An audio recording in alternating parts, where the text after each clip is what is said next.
you need help? And now I'm I good. didn't know where was the Pujari Oh, because I came a long time ago. because Yeah. your daughter, she wrote that it is too early for you. Yeah, but then afterward I woke up early. Yeah. There's nothing to be done. I'm going to wake up now. If you Okay. want me to show you, Okay. then we could just go and you could do your ajna from here, right? From downstairs. I'll show you.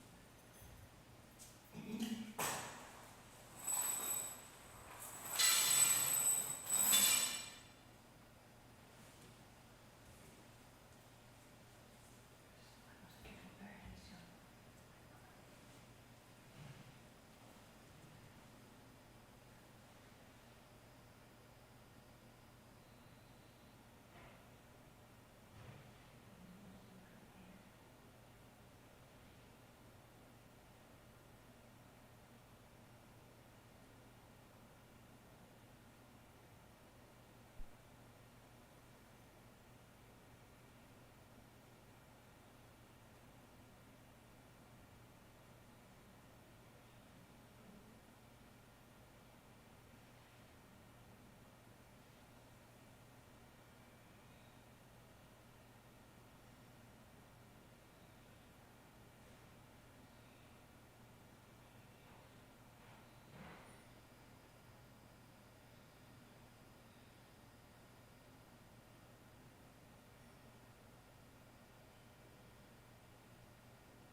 Krishna Hare Hare Hare Rama Rama Hare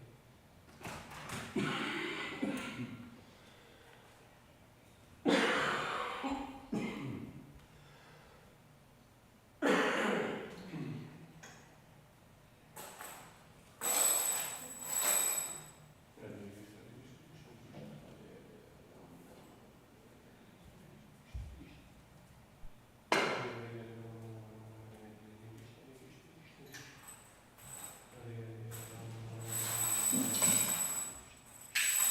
Hare Rama Rama Hare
Hare Hare Rama Rama Krishna Hare Hare Hare Rama Rama Hare Hare Krishna Krishna Hare Krishna Hare Hare Hare Rama Rama Hare Hare Krishna Hare Hare Hare Hare Hare Rama Rama Hare Hare Krishna Hare Hare Hare Rama Rama Hare Krishna Krishna Hare Hare Hare Rama Rama Hare Hare Krishna Hare Hare Rama Rama Hare Krishna Krishna Hare Hare Hare Rama Rama Hare Hare Rama Hare Hare Rama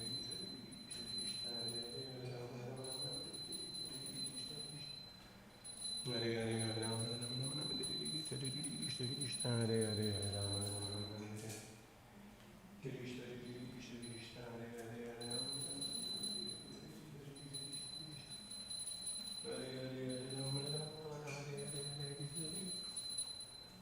Krishna Krishna Hare Hare Rama Hare Hare Rama Krishna Krishna Hare Hare Rama Hare Hare Rama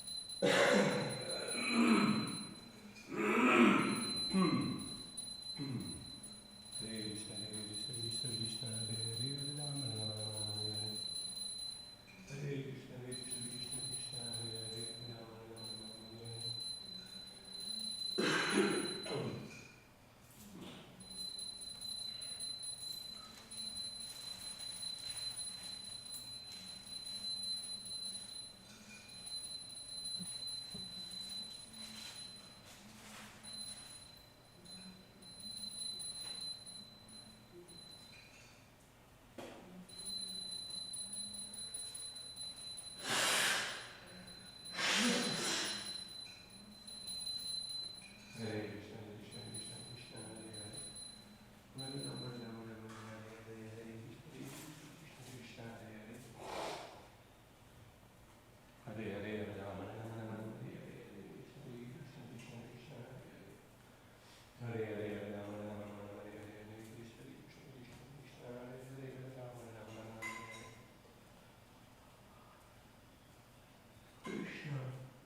Krishna, Hare Krishna, Krishna Krishna, Hare Hare, Hare Rama, Rama Rama, Hare Hare, Hare Krishna, Hare Krishna, Krishna Krishna, Hare Rama, Rama Rama, Hare Hare, Hare Krishna, Krishna Krishna,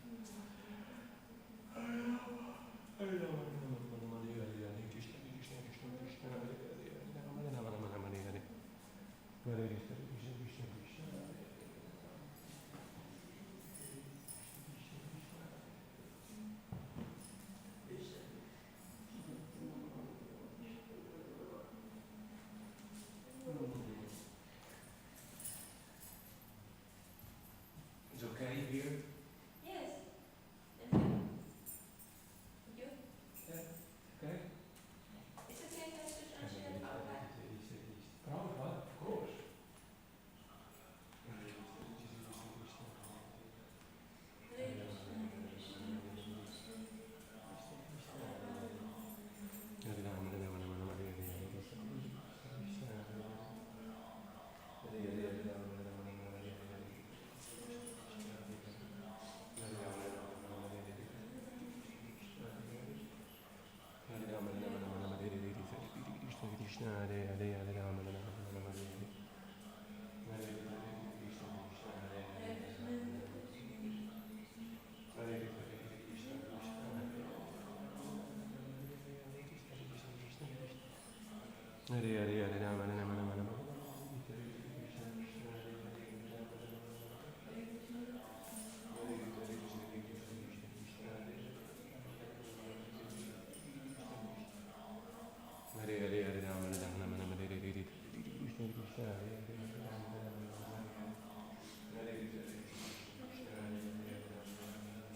Hare, Hare Krishna, Krishna Krishna, Hare Hare, Hare Rama, Hare Hare, Hare Rama, Rama Rama, Hare Hare, Hare Krishna, Krishna, Hare Hare, Hare Rama, Hare Krishna, Krishna Krishna, Krishna, Hare Hare, Rama Rama, Hare Hare, Hare Rama, Rama Rama, Hare Hare. Hare Rama, Rama Rama, Hare Hare, Hare Krishna, Krishna Krishna, Hare Hare, Hare Rama, Rama Rama, Hare Hare, Hare Rama, Rama Rama, Hare Krishna, Krishna Krishna,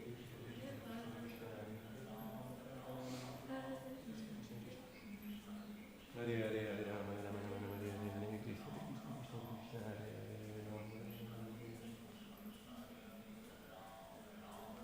Hare Krishna, Krishna Krishna, Hare Hare, Hare Rama, Hare Hare, Hare Rama, Rama Rama, Hare Hare, Krishna, Krishna Krishna, Hare Hare, Hare Hare, Hare Rama, Rama Rama, Hare Hare,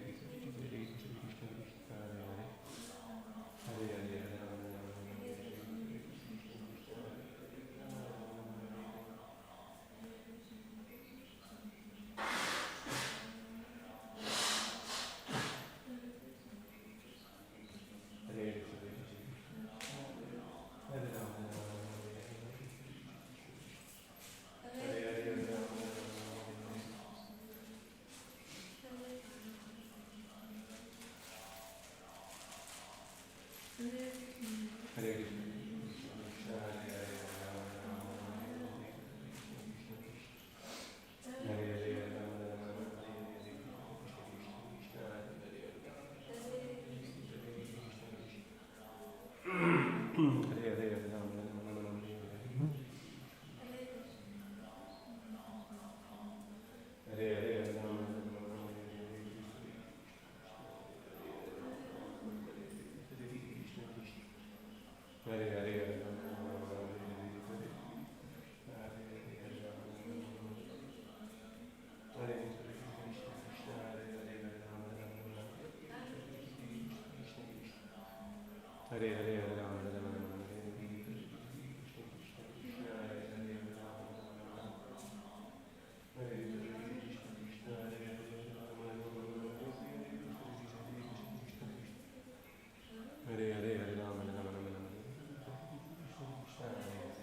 Hare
Sri Sri Radha Gopinath Radhadesh TV Channel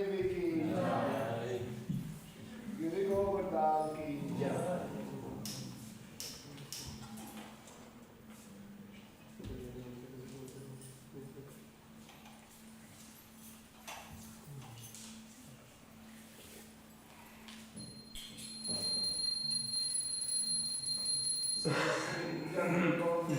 Subhadra Maharani ki Jai.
Shri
Vishnu Bhakti Pradideve Satyachano Namaha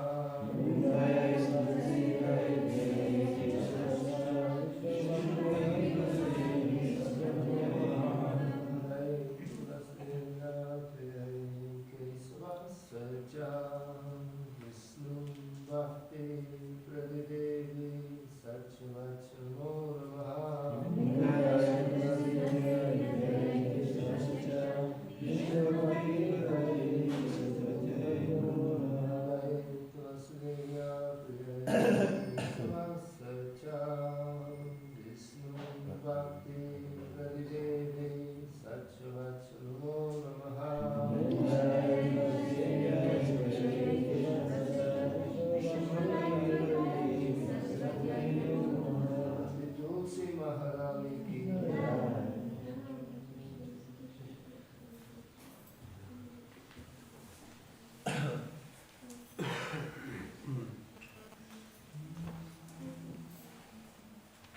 Namo Namo Tulasi Krishna Preyasi Namo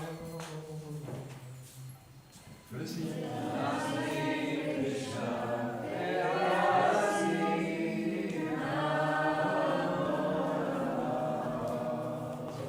Radha Krishna Seva Pavo Heya Heya Shri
Hare Krishna, dear devotees, welcome to Mangalartik. Mangalartik ki jai. Warm welcome to the guests and to the attendants of the kirtan course.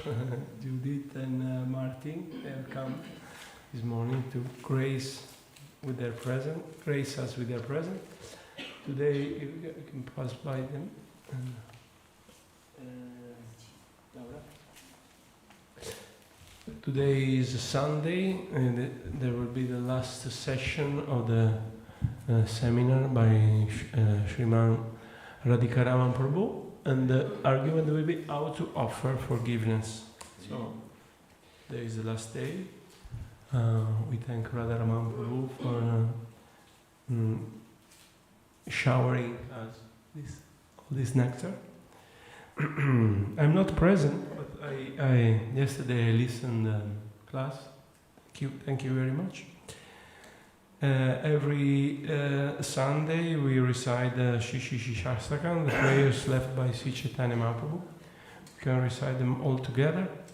Cheto Darpanam Arajanam Bhumahadavagni Nirvapanam Shreya Kairava Chandrika Vitaranam Vidyavadu Jivanam Anandam Buddhi Vardhanam Padivardhanam Parnamrita Svadanam Sarvatma Snampanam Param Vijayate Shri Krishna Sankirtanam Namnam Kari Bahudani Jasarva Shaktis Tatrarpitani Amitasmane Akala Etadrishi Tava Kripa Bhagavam Mamapi Durdaiva Midrisham Nihajanina Nuraga Trinadapi Sunichena Tararapi Sahishnuna Amalina Manadena Kirtanya Sadahari Nananna Jananna Sundarin Kavitam Vajagadisha Kamaye Mama Jammani Jammani Share Bhavata Bhatirai Kitvai Ainanda Tanuja Kinkaram Patitam Ambishane Bhavam Buddha Kripaya Tava Pada Pankaja Stita Doli Sadrisham Vishintaya Anam Galadashrudaraya Vadanam Galgadar Gira Pulakair Vinishatam Vapurkada Tavanam Agrahane Bhavishyati Yogai Nimeshena Chakshusha Pravisahitam Shunyaitam Jagat Sarvam Govinda Virahena Me Ashlisyava Padaratam Pinastumam Adarshanam Marmahatam Karotuva Yatha Tathava Vidadhatu Lampato Apratastu Saivana Pala Hare Krishna Krishna Krishna Hare Hare Hare Rama Rama Rama Hare Hare. Read the translation of the 5th verse. O son of Maharaj Nanda Krishna, I am your eternal servitor, yet somehow or other I have fallen into this horrible ocean of birth and death. Please pick me up from this ocean and of death and place me as one of the atoms at your lotus feet. Shri Shri Shri Shastakam ki jai, Chaitanya Mahaprabhu ki jai. Today there is a swap on the rooms, so the Prabhus they chant inside for a week inside the room, and the ladies on the 2 adjoining rooms. Now let us offer our respectful obeisances unto all the Vaishnavas, devotees of the Lord. who are just like desired trees who can fulfill the desires of everyone, and they are full of compassion for the fallen conditioned souls. Vancha kalpatarubhyascha kripasindu.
Hare Krishna.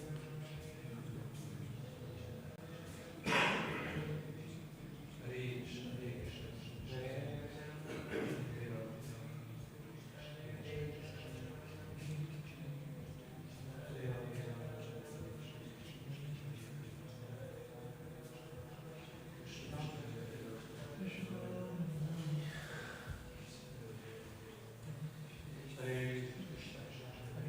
Hare Krishna.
Hare Hare Hare Rama Rama Rama Hare Hare Hare Krishna Krishna Krishna Hare Hare Hare Rama Rama Rama Rama Hare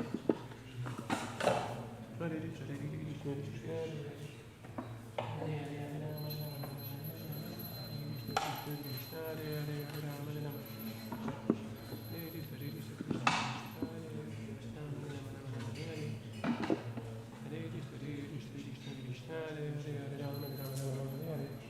Hare Hare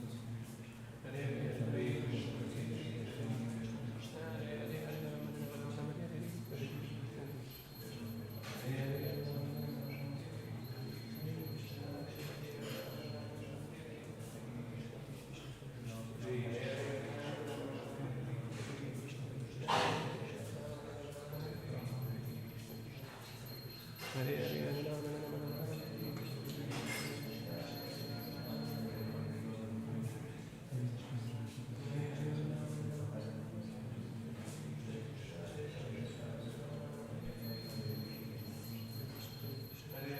Krishna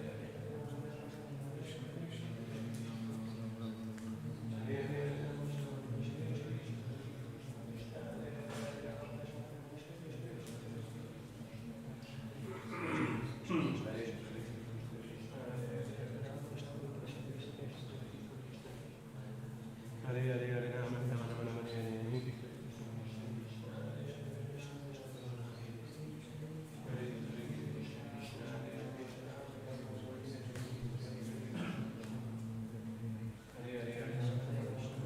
Hare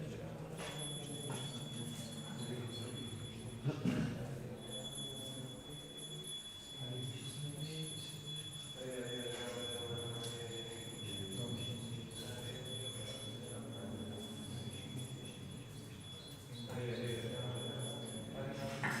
Hare Rama Rama Hare Hare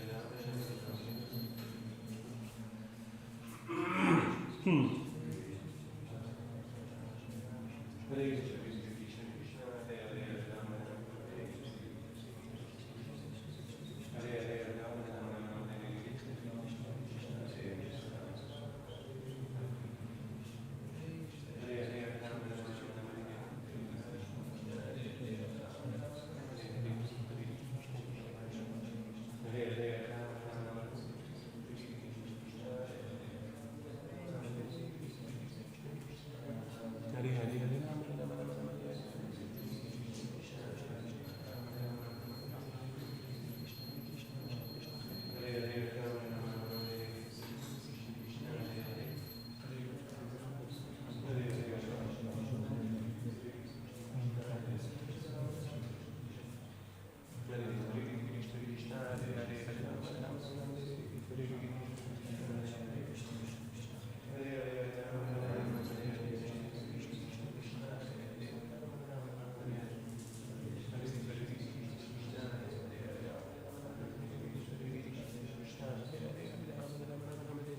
Hare Hare Hare Rama Rama Rama Hare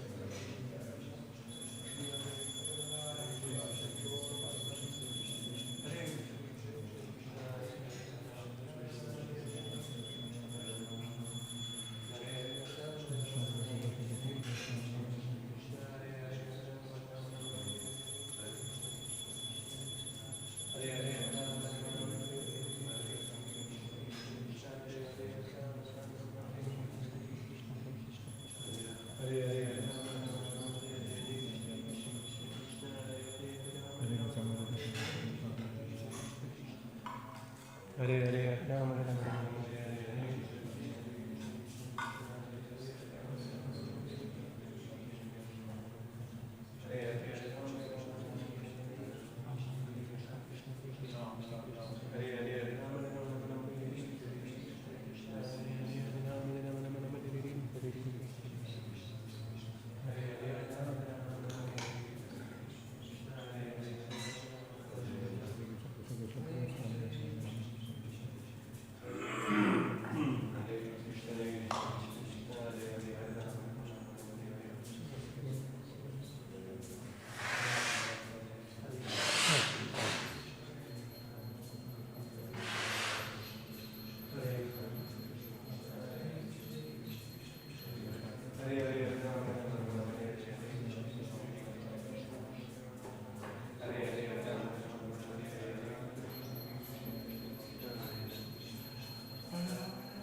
Hare Hare Hare Hare Rama Rama Rama Hare Hare.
Hare Krishna, Hare Krishna.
Krishna Krishna Hare Hare Hare Rama Rama Rama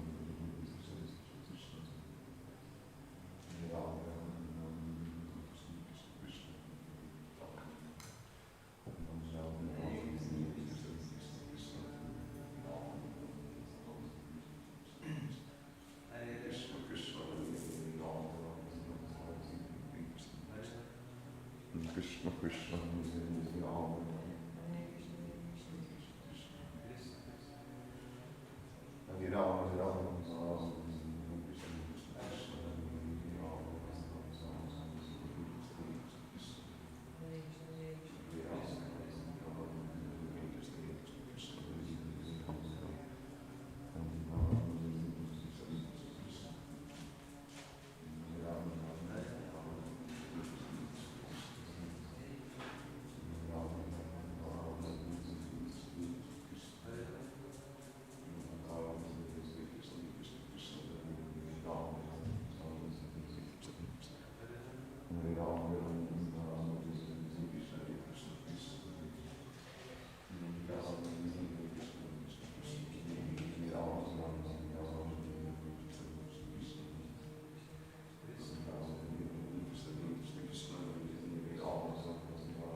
Ram Hare Ram Ram Ram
Krishna Hare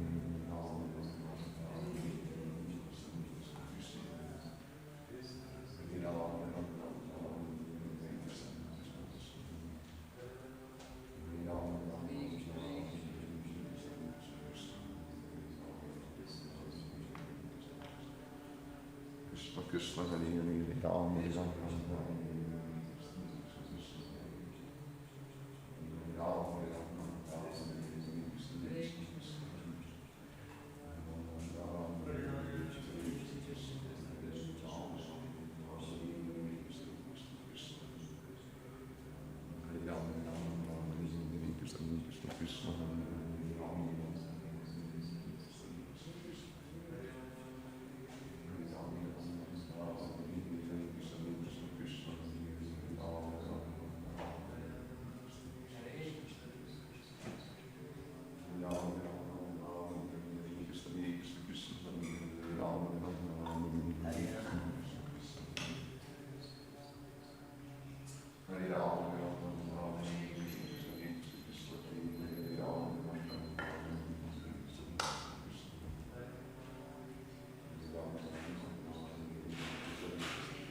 Ram Ram Ram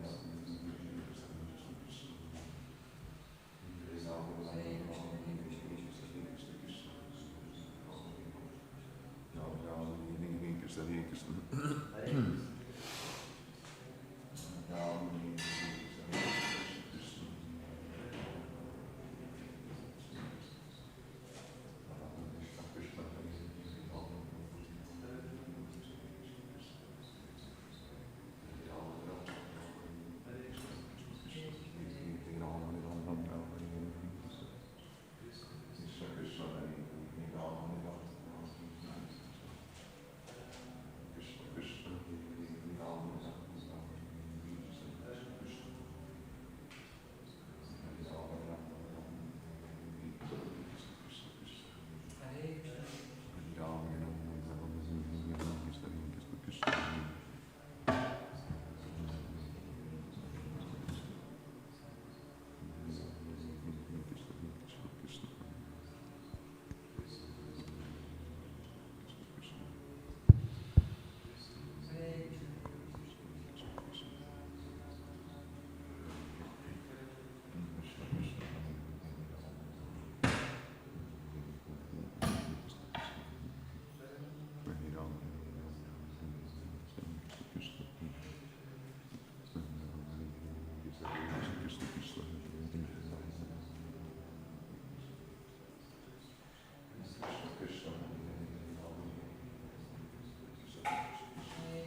Hare Hare Hare Rama Rama Rama Hare Hare Hare Krishna Krishna Krishna Hare Hare Hare Rama Rama Rama Hare Hare Krishna Krishna Hare Hare Hare Rama Rama Rama Hare Hare Krishna Krishna Hare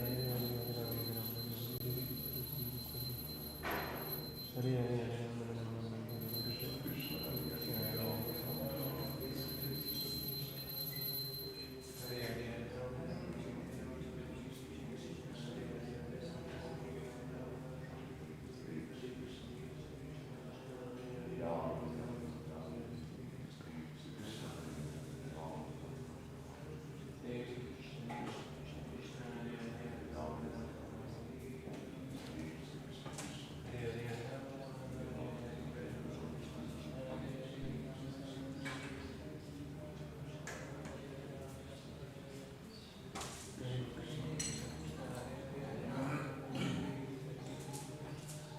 Hare Hare Hare Rama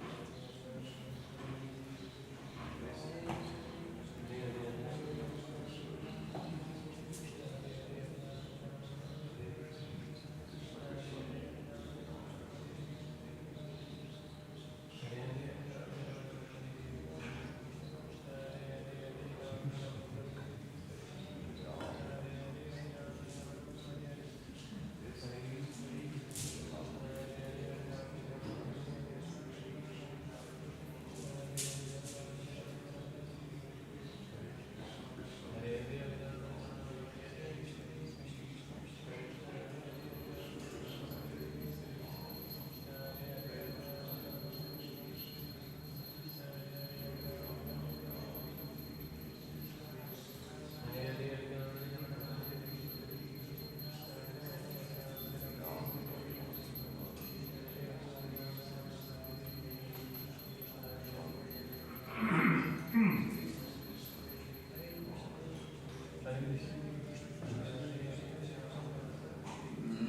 Hare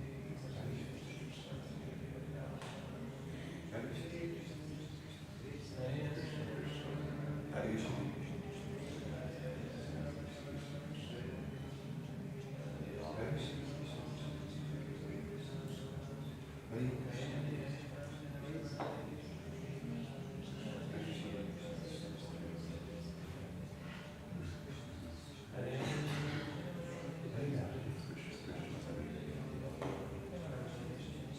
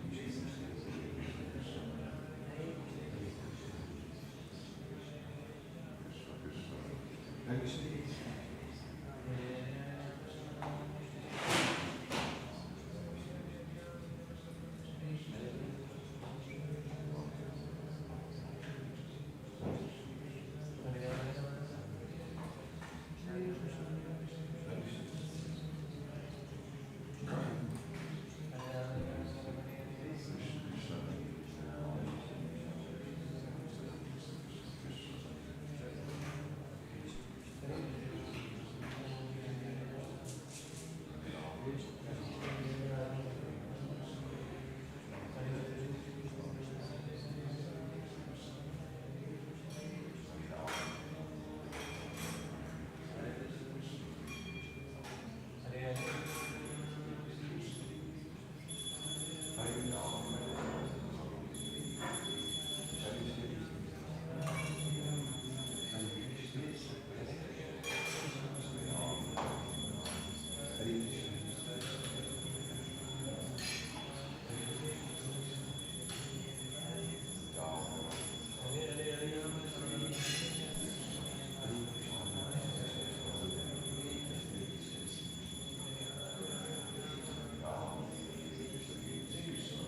Hare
Jaya Prabhupada, Srila Prabhupada.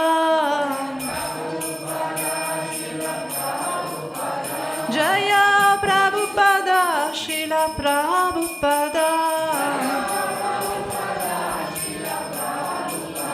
Prabhupada, Prabhupada, Prabhupada, Jaya Jaya Prabhupada.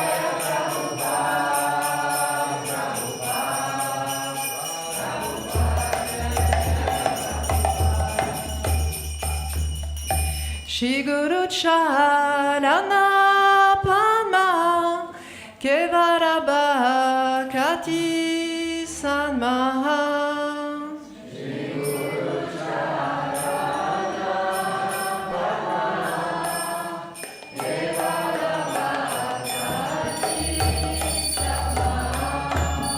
Shri Guru Charana Padma Kevaraba Kati Sanmaha.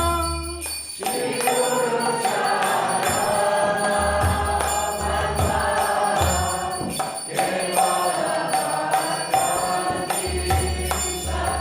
Padma Kevaraba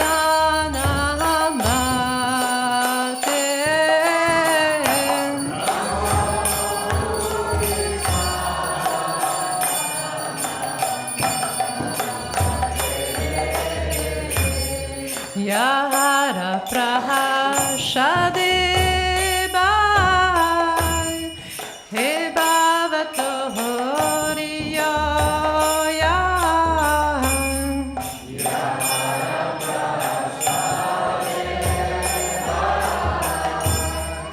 He Bhavato Horiya Yara Prahashadebai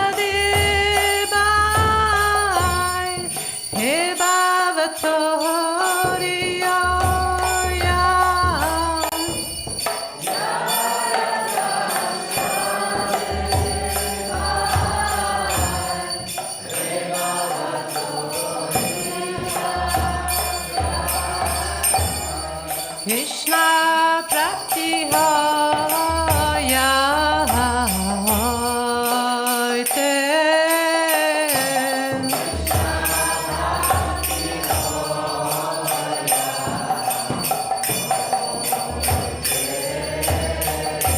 Krishna Praktihaya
Haranatoriyo mane asha.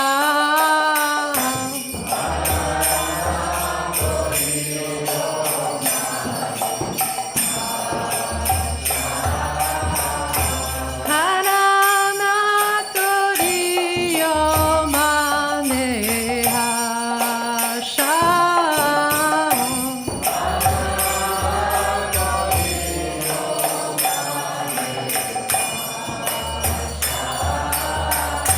Shri Guru Charane Rati Aise Uttama Gati.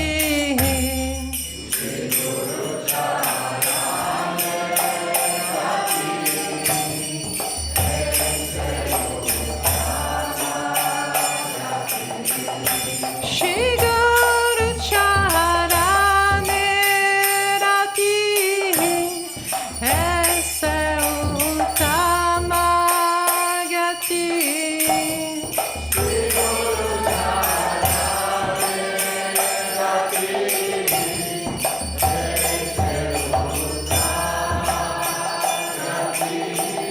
Ye prashade pure savasha.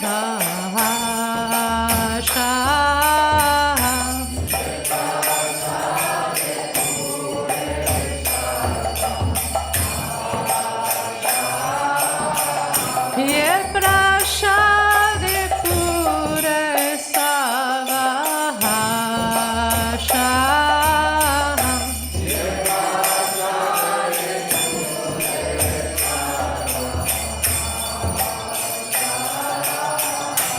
Shakudana dilo ye jane jane Prabhu se.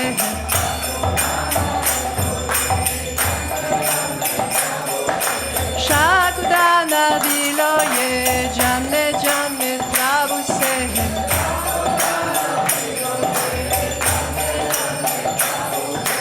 Divye jana hide prakashito.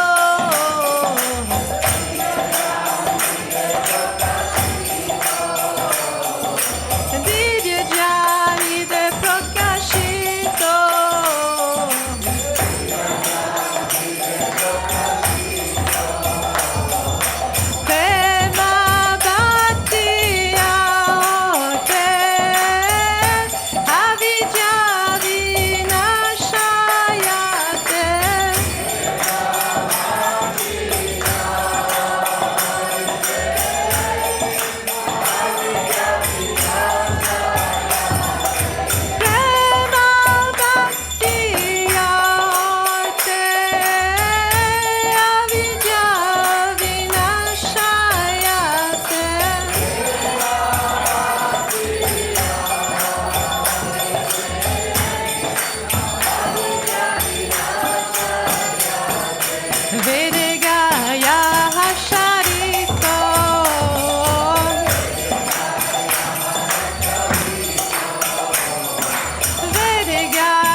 Jaya Zakusu Tribhuvana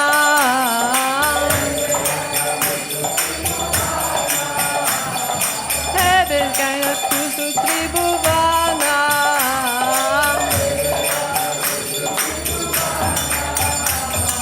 Due Parerara Sharana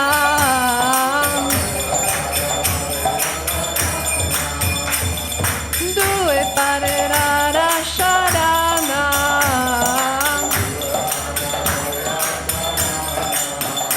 Jaya Prabhupada Jaya Prabhupada Prabhupada Srila Prabhupada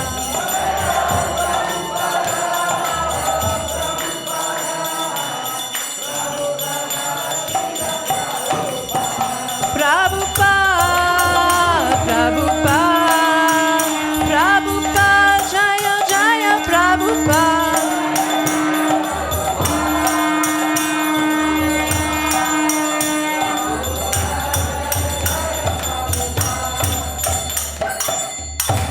Namah Vishnu Padaya Krishna Preshtaya Bhutale Srimate Bhakti Vedanta Swami Iti Namine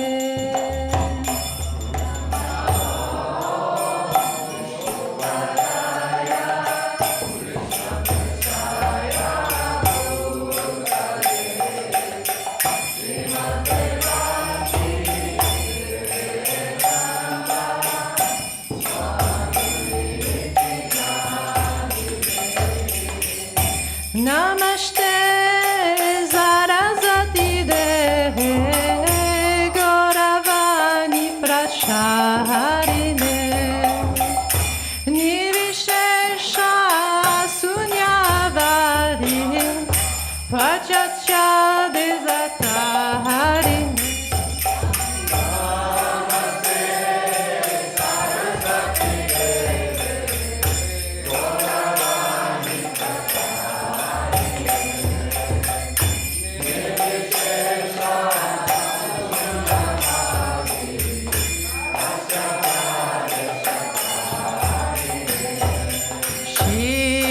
Krishna Chaitanya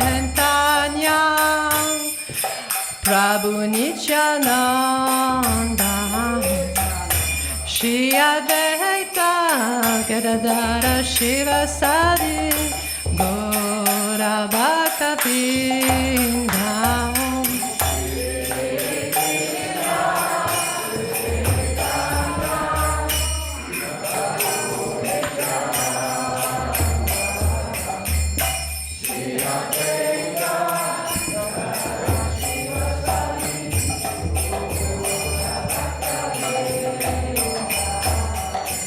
Shri Krishna Chaitanya Prabhu Nityananda Shri Advaita Gadadara Shivasadi Gaura Bhakta-vrinda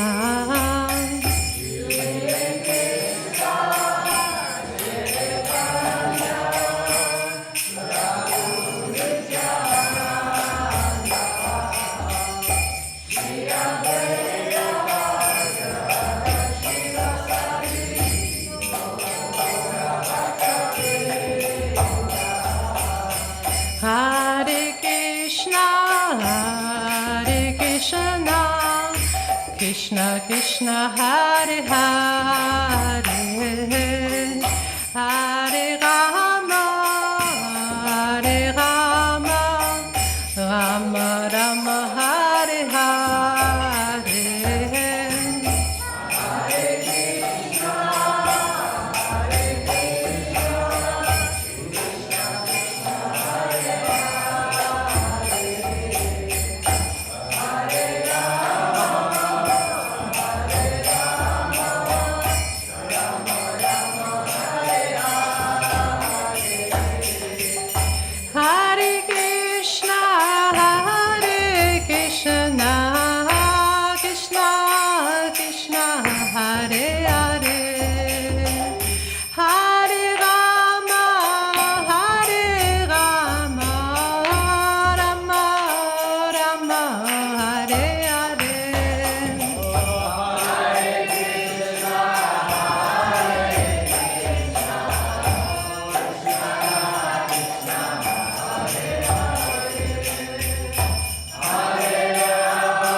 Hare Krishna, Krishna Krishna, Hare Hare, Hare Ram, Ram Ram, Hare Hare.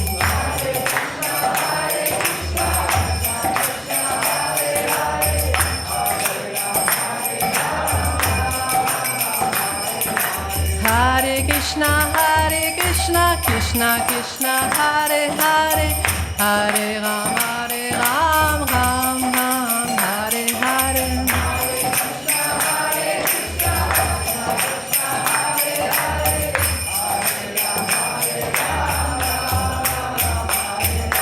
Hare Krishna, Krishna Krishna, Hare Hare, Hare Ram, Ram Ram, Hare Hare.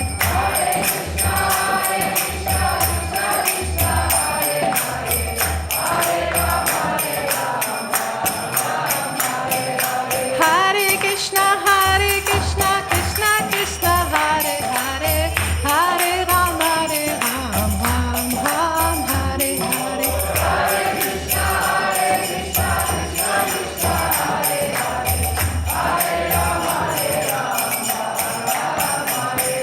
Hare Krishna, Krishna Krishna, Hare Hare, Hare Ram, Ram Ram, Hare Hare.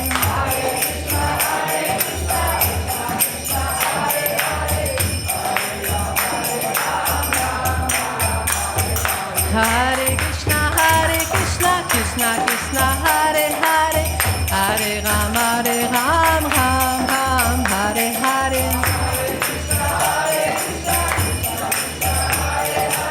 Hare Krishna, Krishna Krishna,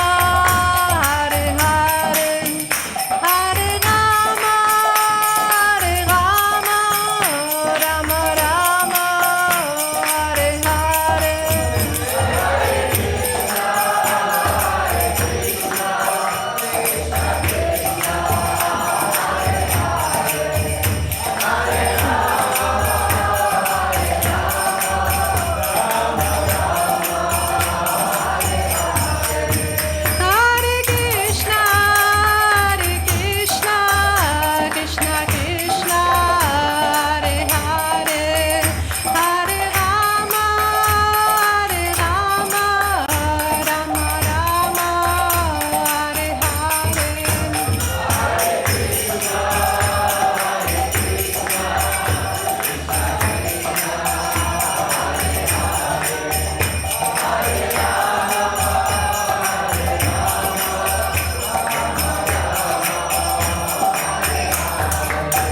Jaya Radha Gopinata Radha, Gopinata Shri Radhe.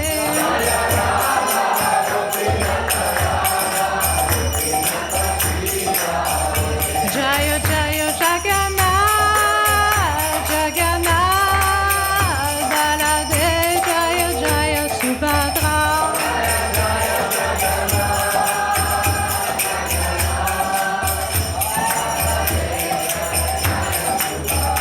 Nita Gora Haribo, Haribo, Haribo, Nita Gora Haribo.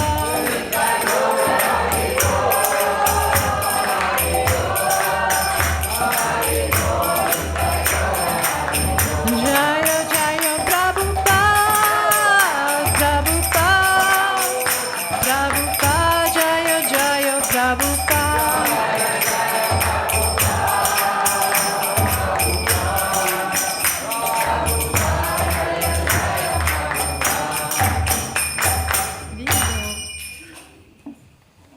जय ओम विष्णुपाद परमहंस परिव्राजकाचार्य स्तोत्र Shri Shrimad His Divine Grace अभय चरणारविंद भक्ति वेदांत स्वामी श्री प्रभुपाद की नित्य लीला प्रविष्टोम Vishnupad Paramhans परिव्राजकाचार्य अष्टोत्तर Shri Shrimad His Divine Grace भक्ति सिद्धांत सरस्वती गोस्वामी प्रभुपाद की अनंत कोटि वैष्णव वृंद की जय। नामाचार्य हरिदास ठाकुर की जय।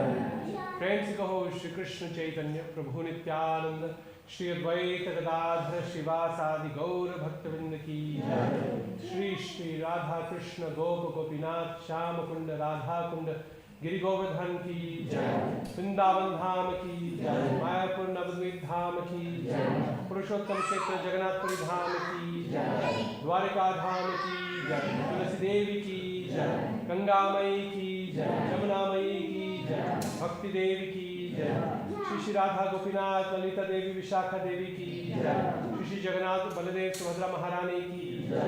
श्री श्री गौर निताय की जय। श्री गिरिराज महाराज की जय। Thy Gaur Brahmanand, all glories to some of the devotees, all glories to some of the devotees, all glories to some of the devotees, all glories to Shri Shri Guru and Gaura.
Hare Krishna, Krishna Krishna, Hare Hare, Hare Rama, Rama Rama, Hare Hare. So to continue the tradition, not wanting to compete with Vaisheshika Prabhu and also not trying to compete with Shyamananda Prabhu, still I feel it very appropriate to say a few words before His Grace Radhika Raman Prabhu starts his third session about forgiveness. First of all, Prabhu, we really like, on behalf of the whole community, we like to show our extreme gratitude for you being here, speaking so loyally from the Srimad Bhagavatam on this topical forgiveness subject. Yesterday, when I was listening to your class, I was thinking two things. One was, are you reading the same Srimad Bhagavatam as that I'm reading? Because I don't have these realizations that you get out of the Srimad Bhagavatam.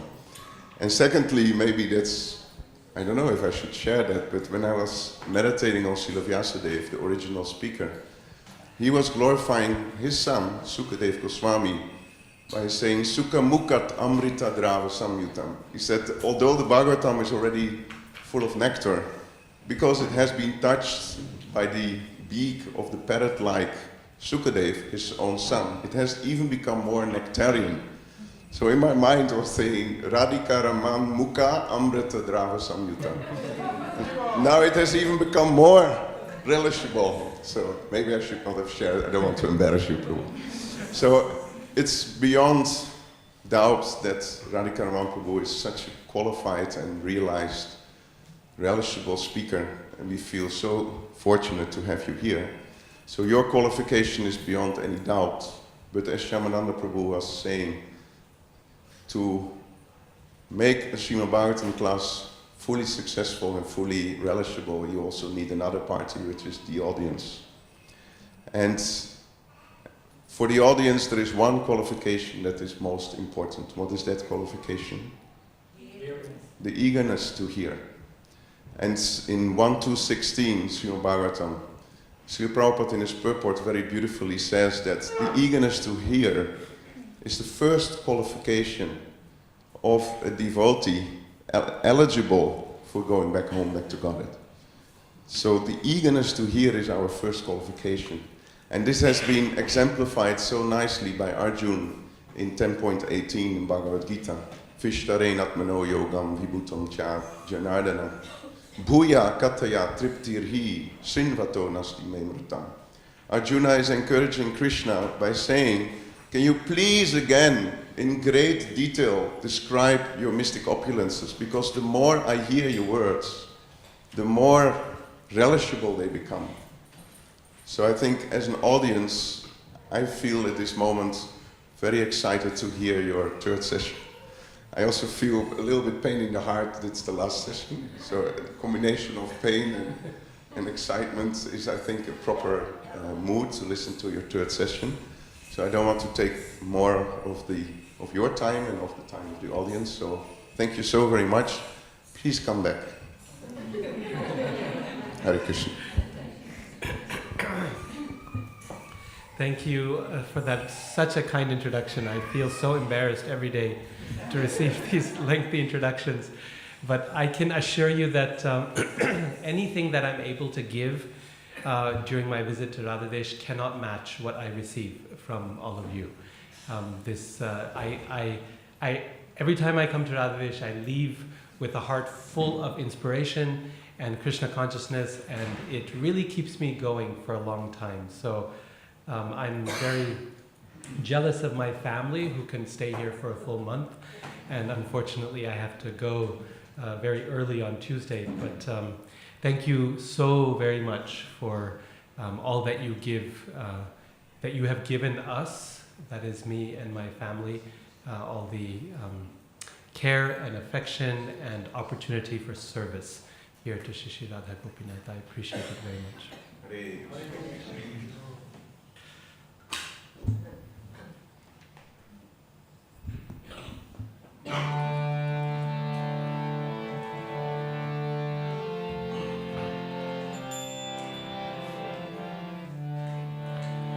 Jai Radha Madhava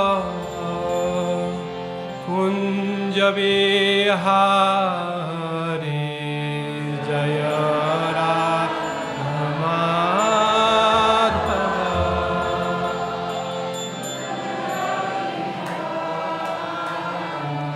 Jaya Radha Madhava Kunja Vihari Jaya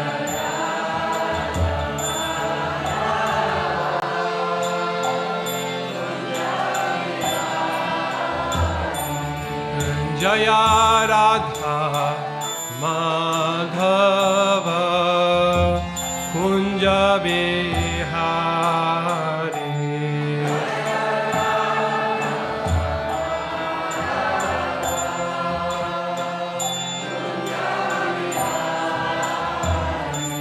Jaya Gopi Jana Vallabha Girivaradhari Jaya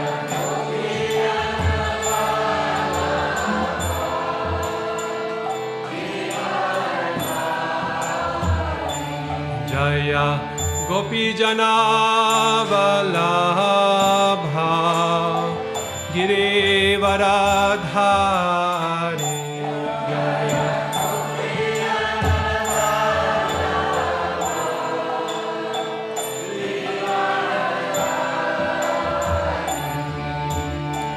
Jashoda Nandana Braja Janaranjana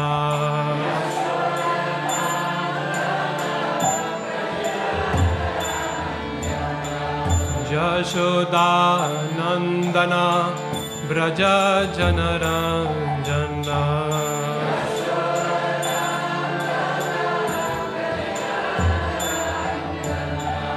Jashoda Nandana Braja Janaranjana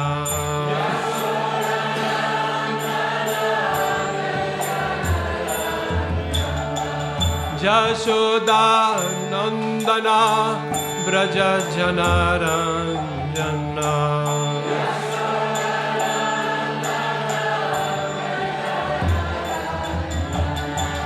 Jashodanandana Brajajanna Ranjana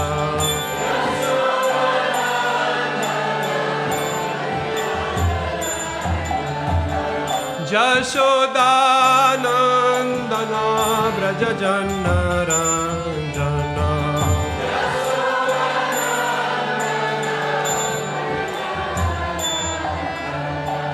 Jamuna Tira Vanacharya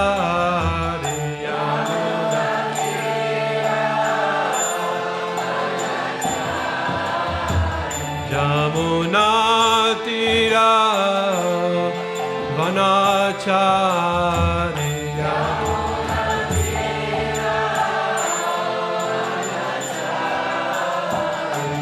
Jaya Radha Madhava Kunja Bihari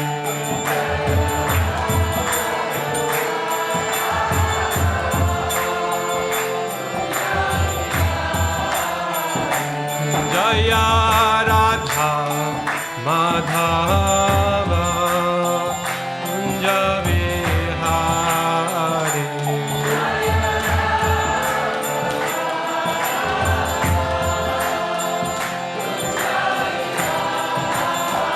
Hare Krishna, Hare Krishna, Krishna Krishna, Hare Hare, Hare Rama, Hare Rama, Rama Rama, Hare Hare. Bolo.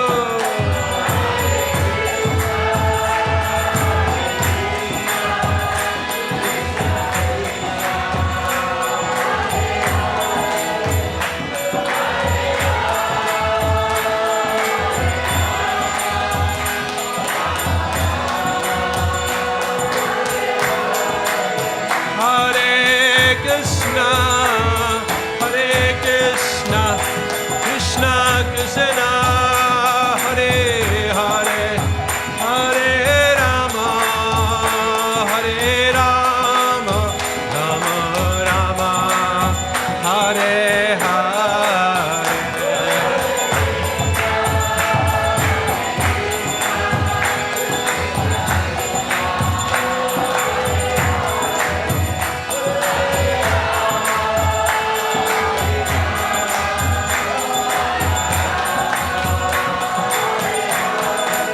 Hare Krishna, Hare Krishna, Krishna Krishna, Hare Hare, Hare Rama, Hare Rama, Rama Rama, Hare Hare.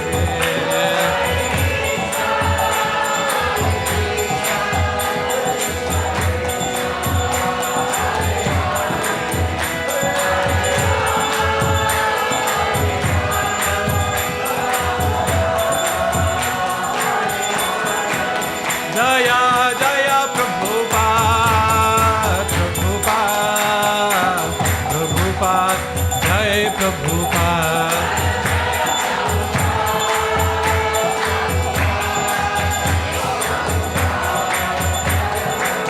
Nitai Gaura Hari Bol, Hari Bol, Hare Bol, Gaura Hari Bol, Nitai Gaura.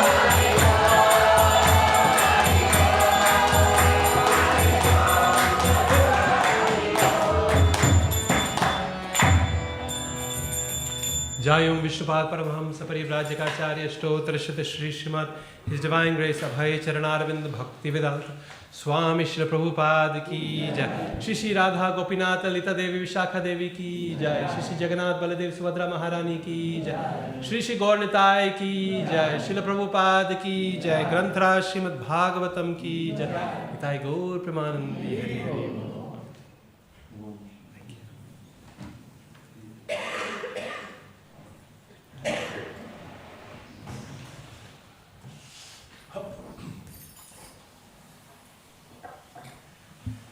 Is it possible to get the fourth canto? Which canto? Fourth. Fourth, yeah.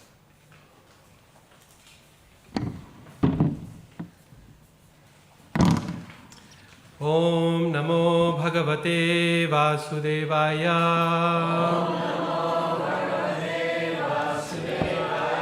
Om Namo Bhagavate Vasudevaya.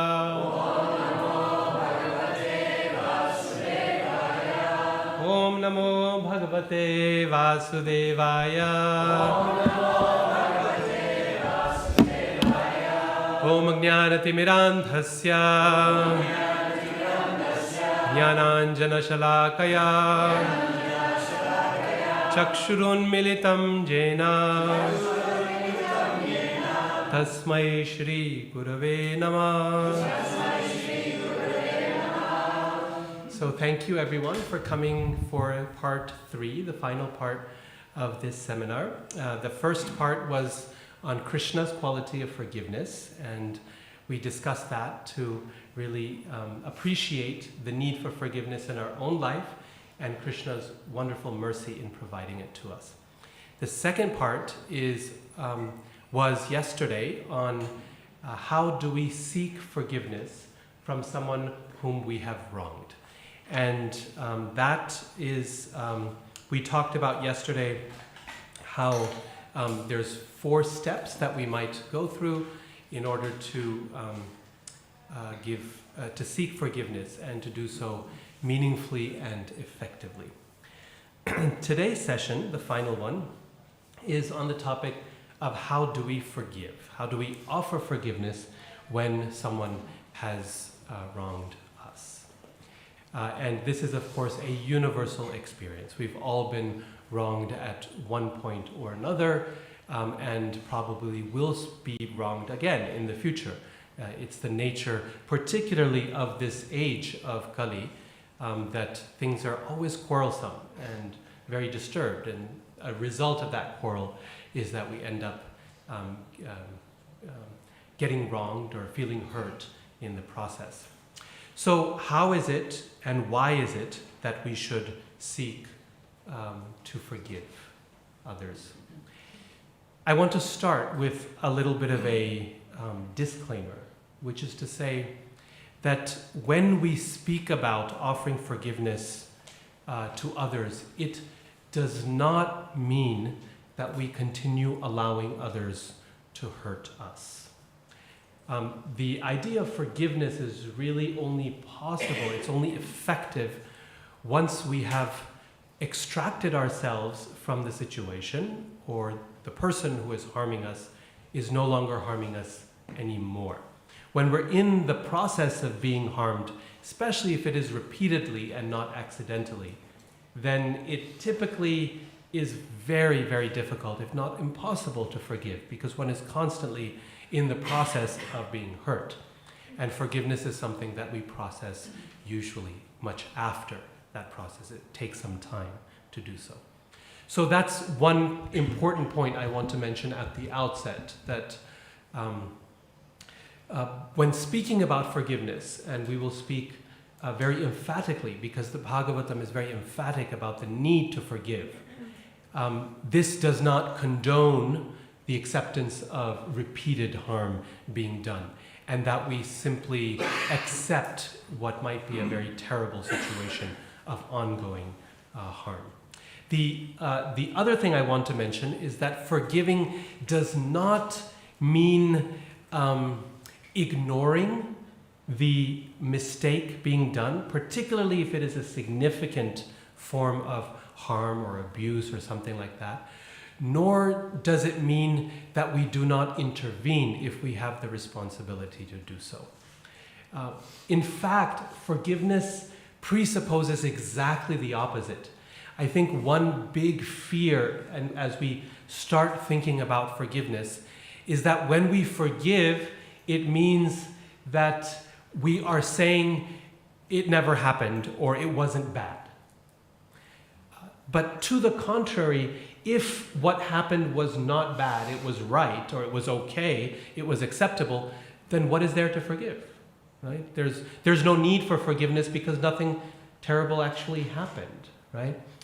So forgiveness does not mean that we say, it's okay, get over it, nothing really happened, it's fine, it wasn't a big deal, right? That's not how we get to forgiveness. In fact, that is usually a recipe for the opposite. It's usually a recipe for taking whatever pain was there and pushing it down and bottling it up and keeping it saved for later. And usually when it comes back later, it is much worse and it is more painful because it has done much more damage by that point in our own selves. And so I think both of these things are very important to remember, that forgiveness does not mean condoning misbehavior, nor does it mean allowing it to continue upon oneself. If we are in a position of responsibility for a particular situation where someone else is being harmed, then it becomes our duty to intervene in that situation. And if we are not in a position of responsibility, then it becomes our duty to let those who are in a position of responsibility know about that. So forgiveness, in other words, is not a recipe for turning a blind eye. And I mentioned that at the outset so that we can listen to the message of forgiveness peacefully and accept it wholeheartedly. Forgiveness is, in fact, such an essential quality of, well, I wanted to say a devotee, but actually it's even broader. Srila Prabhupada in Srimad Bhagavatam, I believe it's first canto, he describes forgiveness as one of the samanya dharmas. That means generic duties of all living beings. So there are some duties that we have that are specific to us because of our psychosocial position in the world. I have a duty as a father, I have a duty as a husband, I have a duty as a son. These are a result of my particular situation. Whereas others may not have those duties, they may have others given their situation. These are particular dharmas. But then there are some dharmas or duties that the Vedas say are applicable to all human beings. In fact, they are those duties which make us human. And forgiveness, the ability to forgive others, is regarded as one of those. It's described as a samanya dharma, or a generic duty. So I encourage you to think with an open heart about this topic and embrace it fully, recognizing that none of the implications that people unfortunately associate with forgiveness as a weakness or as a turning a blind eye to misbehavior or as a permission for abuse, that is not part of the Bhagavatam's understanding of what forgiveness is. What the Bhagavatam describes for forgiveness and what we're going to talk about particularly today is I would like to focus on those types of situations where there is a genuine mistake between devotees. This is the most common form of conflict that we find between devotees or even with people outside the Vaishnava community, is just situations where otherwise good people are trying their best to live in this world and yet end up causing harm or conflict in some way to ourselves. And when we are on the receiving end of that sort of wrong or mistake, then how do we forgive in those situations? In other words, what we're discussing here is the vast majority of situations where forgiveness is encouraged. Even in very difficult situations, forgiveness is very useful. The most important reason to forgive is not for the person who needs that forgiveness, but for ourselves. Forgiveness allows us to let go of anger, frustration, a deep sense of bitterness that harms us more than it harms the person upon which we are angry. In fact, we might say that when we harbor such feelings within us, what it does is it burns us inside. It functions as a fire that is burning us from within, so that we become hollowed out and we become unable to express ourselves in loving affection in relationships because we are burning inside because of all these feelings that have been bottled up, anger, frustration, hatred, whatever. And we keep them carefully bottled up because we feel that somehow that's going to make the other person accountable for what they did. That somehow if I forgive, then I'm letting them go scot-free. The reality is, no one in this world goes scot-free. We know this as a fundamental principle of the way this universe works. That mercy is possible only because it is grounded on justice. The reason Krishna is merciful is because the foundation of how this world works is karma, or justice. Everyone gets what they deserve. That's the number one thing to keep in mind. That by forgiving someone, we're not letting them go scot-free, because no one escapes the infallible law of karma. The second thing to keep in mind is whatever they have to get by a course of karma, our harboring our anger is not going to give it to them. In fact, most of the time when we hold something in our heart, the only person it harms is us. That person goes on with their life just fine. They are not carrying us and what they have done to us within them, but we are carrying them within us. And they do not deserve that privilege to receive a permanent residence within our heart, especially after what they have done. Whatever they are to receive, it's likely not going to come from us. It may come from someone else. It may come many years in the future. It may come in a future life. That is something that we have to hold with conviction that it will come, but not from us, most likely. In fact, even if it is to come, if we try to give it to them, here's the challenge. They may deserve to get it from us, right? They punched me, they deserve to get punched back. So I'm going to punch them. But here's the problem. When we take the matter, the law of karma, in our own hands, we get tied with that same cycle ourselves. In other words, they punched, we punch back, and now guess what? Now we deserve a punch again. And in this way, the cycle of karma becomes intractable. Krishna says in Bhagavad Gita, Gahana karmano gati. The cycle of karma is extremely dense. And the reason for that is it becomes this network, this jala, this web, that no one can figure out who started it, right? All I know is that I got punched, and therefore I need to punch someone back. That's all I know. But I don't know what caused them to punch. I don't know why I received that punch. And I don't know when I punch back what the consequence of that action is going to be. But what I do know is that by taking the law of karma in my own hands, I have now become part of their cycle of karma. And I probably don't want to be involved in that. Again, there are important exceptions to this. The exception lies when we have our dharma, going back to the point of dharma, our duty is particularly in case of responsibility for another. In that situation, then, like Bhagavatam's most common example is that of a king, right? In that situation, we may need to intervene as a matter of duty in order to protect others.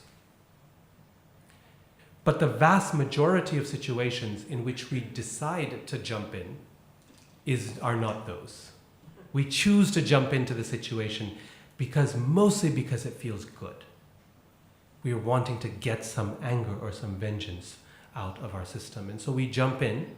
Often we don't jump in at all. We stay on the margins and add fuel to the fire. Right? We're not responsible for that person, and we don't have the courage to go to those who are in a position of responsibility for that person. But we're happy to stay on the margins and to add fuel to gossip, to complain, to do all kinds of things that do nothing to help the situation, but merely implicate ourselves in that karmic mess. As soon as we participate, even from the margins, we are now part of their karmic cycle. And if that situation is not pleasant for us, it is likely that we do not want to be part of the unpleasant effects of that karmic cycle. So we need to ask ourselves, what needs to be done in this situation? And then think through that question carefully and do it consciously, rather than unconsciously throwing punches everywhere and ending up giving responses that are neither beneficial for us nor for them. There are moments to intervene, and there are moments to withdraw. And particularly when it comes to the relationships of devotees in our own life, the number one reason to forgive. Say we have spoken up, say we have extracted ourselves from the harm being committed, say we have ensured that it will not happen again. Now things are over. It's not an active situation. At this point, it is in our best interest to forgive, because otherwise we keep that harm that was committed to us alive and well and festering within our own hearts. And that fire of, just like the fire of remorse we talked about, burns up sinful reaction, right? Prabhupada said the other day. The fire of anger, on the other hand, doesn't burn up sinful reaction, it fuels sinful reaction. The fire of anger burns us up in the process. And rather than harming or getting revenge to that person, all we end up doing is harming ourselves. So I guess the bottom line is the most important motivation to forgive. Quite, counterintuitively, the most important motivation to forgive is selfish in nature. Even though it looks like we're doing them a favor, we're actually doing ourselves a favor by letting go of something that will harm us. The number one obstacle for forgiveness, to give forgiveness, the most significant obstacle is anger, which is quite natural because after all we've been harmed, so we feel anger as a result of that. The problem with anger, anger has several challenges to it, several problems to it. The first problem we might describe is that anger is typically not very productive. And what I mean by productive is whatever we want to accomplish by that anger usually does not get accomplished by it at all. This point is made very nicely by Suniti, the mother of Dhruva. We referenced this story yesterday. Perhaps you remember that when Dhruva approaches his father's lap, his father is the king, Uttanapad, and he wants to sit on his father's lap. His stepmother, Suruchi, and his half-brother, Uttam, is on his father's lap, and Suruchi is standing nearby. And his stepmother stops him and says, "You are not qualified to sit on your father's lap." Why? Because you have been so unfortunate as to be born from the womb of another woman, her co-wife. You must take your birth from my womb in order to sit on your father's lap. Prabhupada explains in the purport that what this means is she's essentially wishing him death. Right? The only way to take birth from her womb is for him to die and then come back again. So it's a horrible, horrible curse on this child who's merely a child, 5, 6 years old. And I think what is more painful in the situation for Dhruva, one might imagine, is not even the words of Suruchi, because this is likely not the first time that he's experienced some harshness from her. If she has the courage to speak like this in front of the boy's father and her husband, it's likely that she's been building up to this point, right? That she has developed a lot of practice in this sort of cruelty and knows quite well that she's permitted to do it. She has no fear. She expresses no fear in that moment. She knows that the king is weak.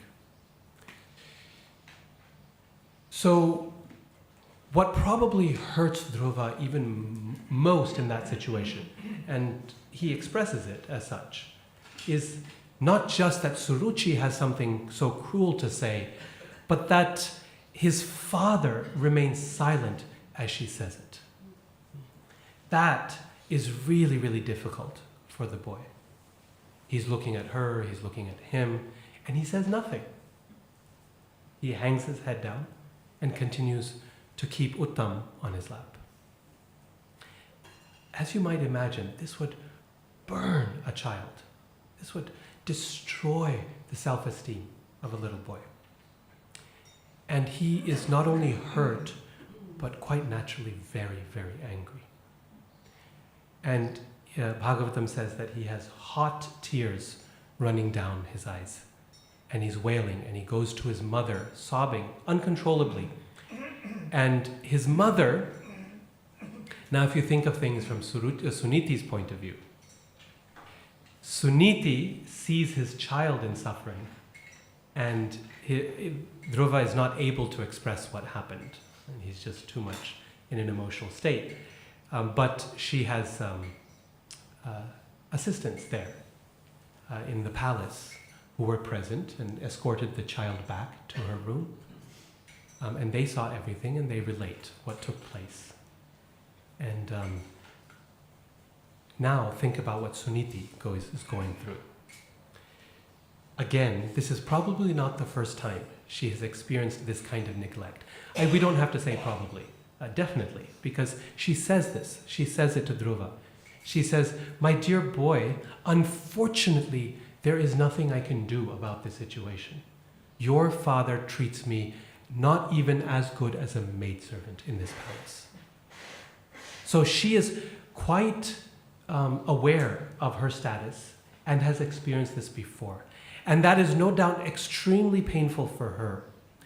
But there is very little pain that matches in this world for a mother than to see her child suffer because of her own situation. This now has become a really difficult situation for Suniti. So far, she has been dealing with the consequences of her own unfortunate position. But now, the lack of respect for her in this palace has now directly affected her son. And there are a few things that would give a mother more pain than that. So now she is crying hot tears of pain. So I explain all this just to demonstrate the intensity of the situation that the Bhagavatam paints for us here. All these things are there. They're clearly written in the verses. We don't have to imagine what might be happening. It's all there. It's describing the emotions Dhruva is going through, the emotions his mother is going through. And in that moment, the reaction of Dhruva and Suniti is not at all unusual. To be angry, to be resentful, that's what's supposed to happen. Any human being who's alive and not dead would feel like that. Right? This is human nature.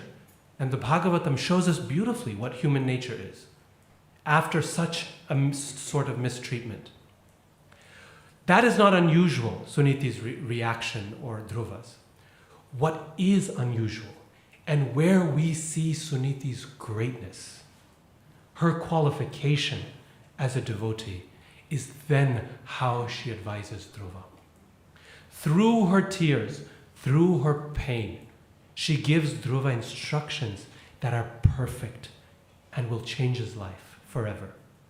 She tells him, my dear boy, this anger that you are feeling towards your father and towards your stepmother, that anger will not get you anywhere. It is wasted on them, right? That same point, that we waste our anger on someone thinking it will change something and it won't. She says, this will affect nothing. I can tell you this because I lived through it. If you want to make a productive change, channel that anger into determination.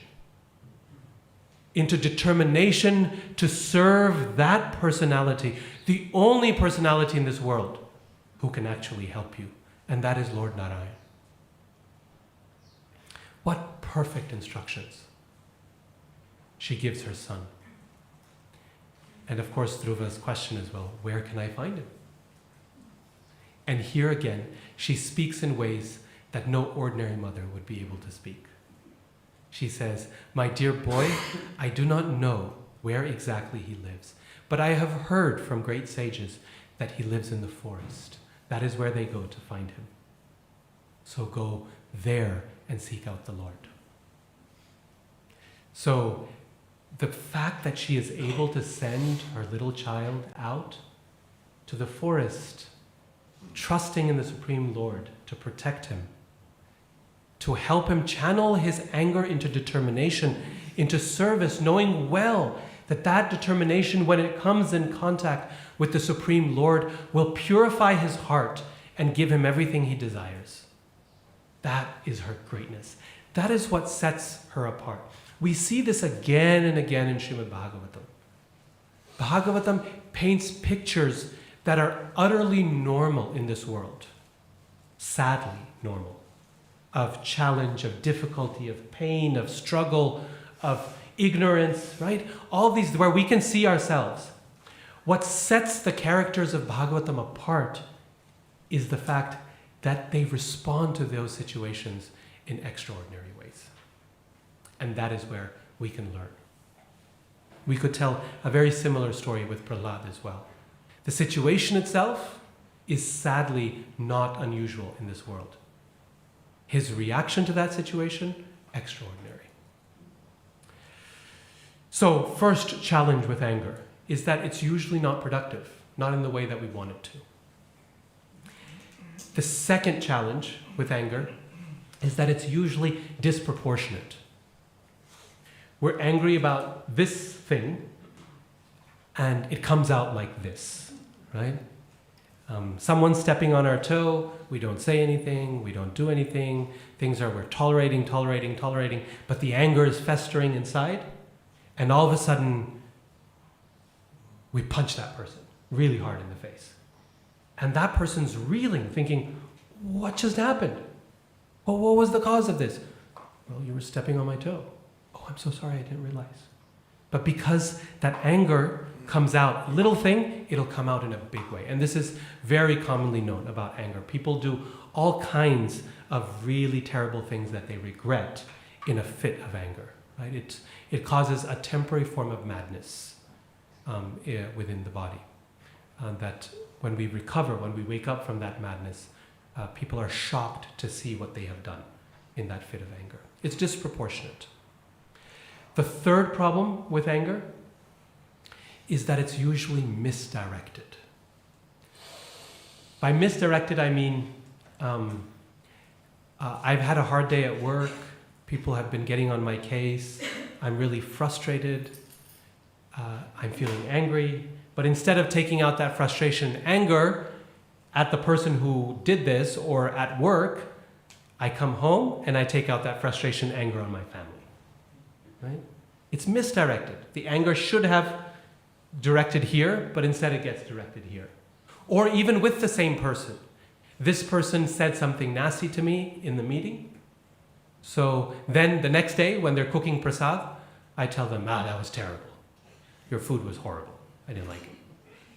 The anger is actually directed towards what they said, but it comes out over here instead. Right? Everything, all our interactions with them become colored by that anger, even though it was just this one little thing, right, that it was.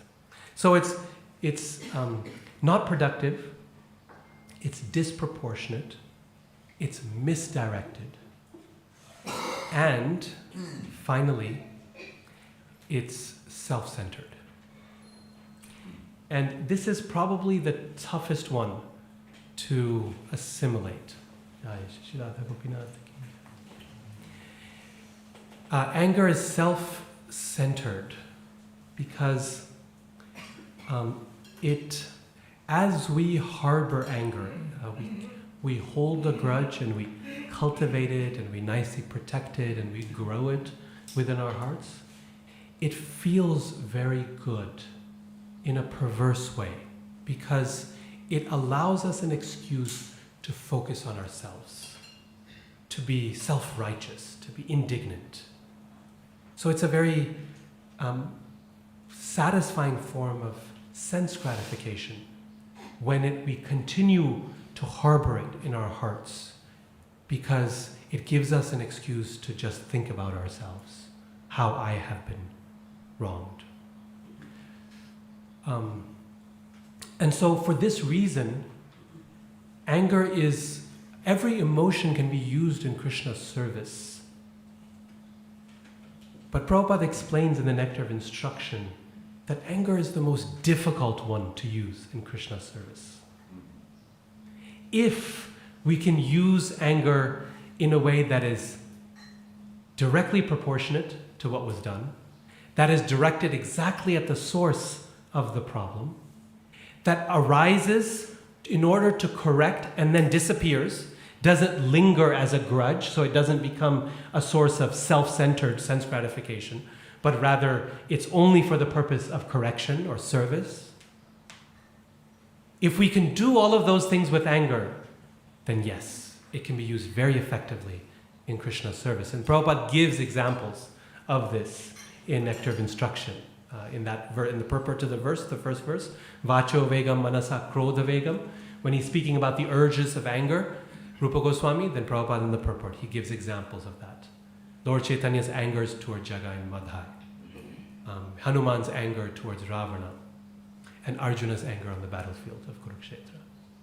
He gives these as examples of appropriate anger that are properly directed, that are proportionate in nature, that are relieved after it has been expressed. They are not harbored.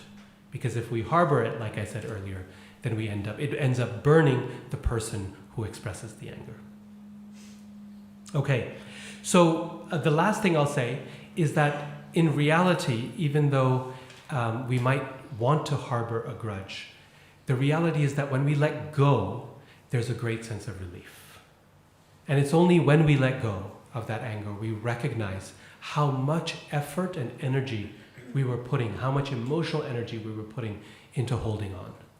Right? And in one of his classes, Krishna Kshetra Maharaj, who's I hear coming soon to Radhadesh visiting, he gave a very nice example in one of his seminars. He asked everyone to take a pen and to hold it very tight.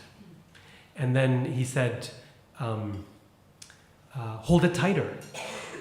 And then he said, now make your fist even tighter. And he kept doing this until it became very painful for everyone. And he said, this is what our heart becomes like when we're angry, right? When we're harboring it. It becomes very, very painful. And it takes a lot of effort to hold it like this, too.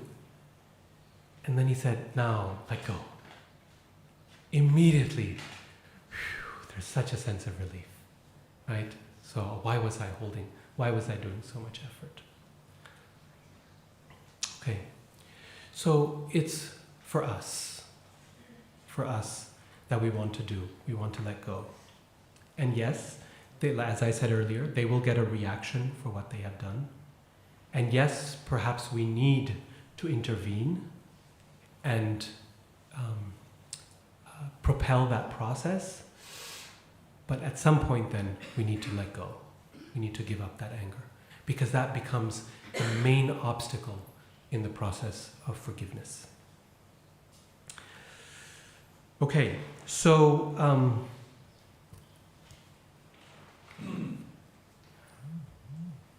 that anger, if we can let go of it, and sometimes it takes a little bit of time for that to happen. It doesn't happen immediately or overnight. We need to give it some distance. And we prevent ourselves from becoming further entangled in the cycle of karmic reaction. Then we have some readiness, we're prepared to start engaging in the process of forgiveness. And what I want to look at now is how. How do we do that? Just like yesterday, we talked about 4 steps, 4 ways in which we can beg for forgiveness, we can seek forgiveness when we have done something wrong. So now let us look at some patterns from Srimad Bhagavatam, some examples, to see what are the steps for how we might be able to forgive. The first, I would say, first thing that we can do is to reconsider our view of the person who has wronged us.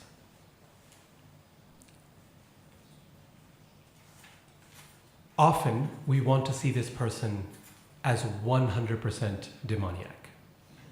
They've harmed me, clearly they have no redeeming quality whatsoever. They're a horrible person, and they should go to hell for it. Yes, and that helps perpetuate our anger. What we find in Srimad Bhagavatam is that when devotees forgive, and when they are ready to let go, they often restructure their understanding of that person. They reconsider their view. How? Well, number one, we can look at another person and we can say, they were forced to act by their own nature. This is one of the most common ways in which Krishna explains how we might be able to reconsider our view of another devotee. To say, perhaps this is not all about me. Perhaps it's not because I am the personal target, but because of a nature that they have that is part of who they are, that they need to overcome and cure. In fact, the reality is that when someone does something to us that is not right, the reality is that they're probably acting in such ways to others as well. It is very, very rare for a person, unless, again, they're very, very, they understand how to deploy anger or correction or whatever. Most of the time when people commit harm to us, it is because they're misbehaving in this way to many, many others. And when we reconsider the fact that everyone is forced to act according to the qualities they have received from the 3 modes of material nature, we recognize that they have a very deep-set problem in their hearts that probably has very little to do with me. I ended up in front of them and became the target of that anartha that they might have, or that nature that they might have.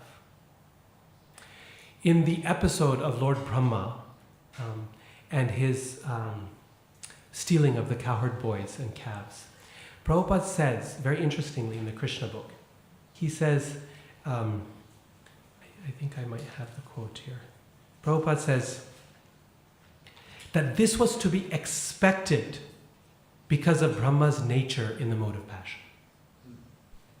That what he did, his confusion, his stealing of the cows and calves, his offense to the Brajabasis and to Krishna, was to be expected because of his nature in the mode of passion.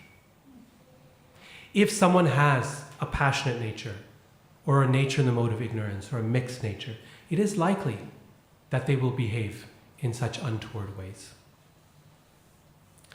And sometimes it is by nature that someone is very temperamental, for example, or abrasive, or harsh, or not very soft, not very kind.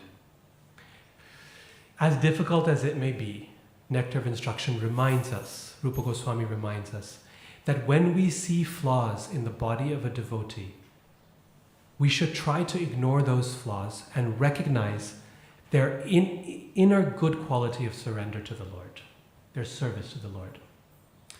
These negative qualities are like the foam on the bubbles in the waves of the Ganges. That foam looks very unclean, but the water of the Ganga is pure. In the same way, the devotee may have some foam around, some negative qualities that are quite visible, because foam is always on the surface, right? You can see it. But he encourages us to look deeper into a devotee's nature and recognize the pure waters that are deep. When a body of water is polluted, that pollution rises to the surface, and it becomes immediately visible to people through sight and through smell. But if you go deep into the water, that's where you find something of purity and of goodness. Just as this is true about the physical body, so also we understand that we have a subtle body as well. And the mind, intelligence, and ego are part of that subtle body. They are not who we are. Just as when we have negative qualities, like anger or some lust or some hatred or some impatience, right? When we have these negative qualities, we hope, we pray that Krishna and other devotees will look past those qualities to see the sincerity with which we are trying to advance, right? We hope that they will do that. So also, we can look at others and reconsider our view of them and say they are acting according to their nature. And that nature, as unpalatable as it may be, is still only on the surface. Deep in their heart, they have a determination to serve Krishna. And that is something I can appreciate and connect with. Another way in which we can restructure our view of that person is by recognizing that often people act in moments of duress in ways that do not match with how they actually want to act. This best example of this is given in the Ramayana, when Lakshman and Sita are left behind because Lord Ramachandra is gone to chase after the golden deer. And Lord Ramachandra instructs Lakshman to stay back and make sure that Sita is protected.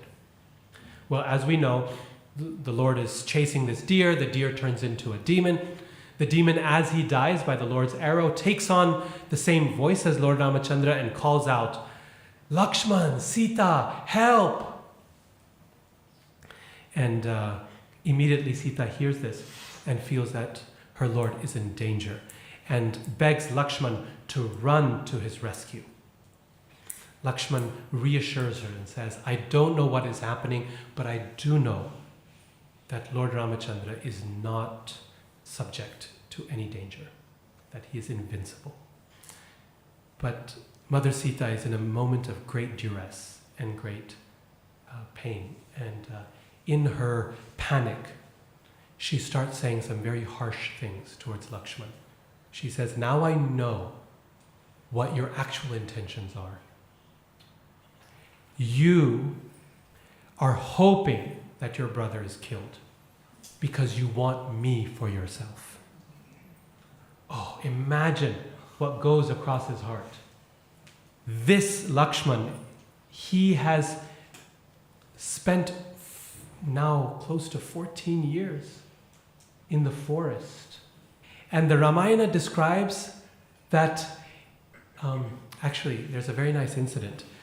When Mother Sita is being taken by Ravana and she drops all her jewelry on the way as a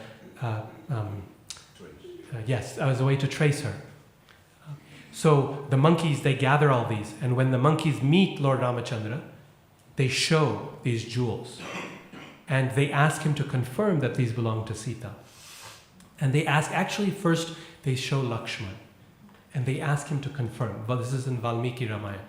Please let us know this is Mother Sita's jewelry, so we know we're looking for the right person. And he looks through the jewels and he says, "I do not recognize any of these, except this one." and these are her ankle bills.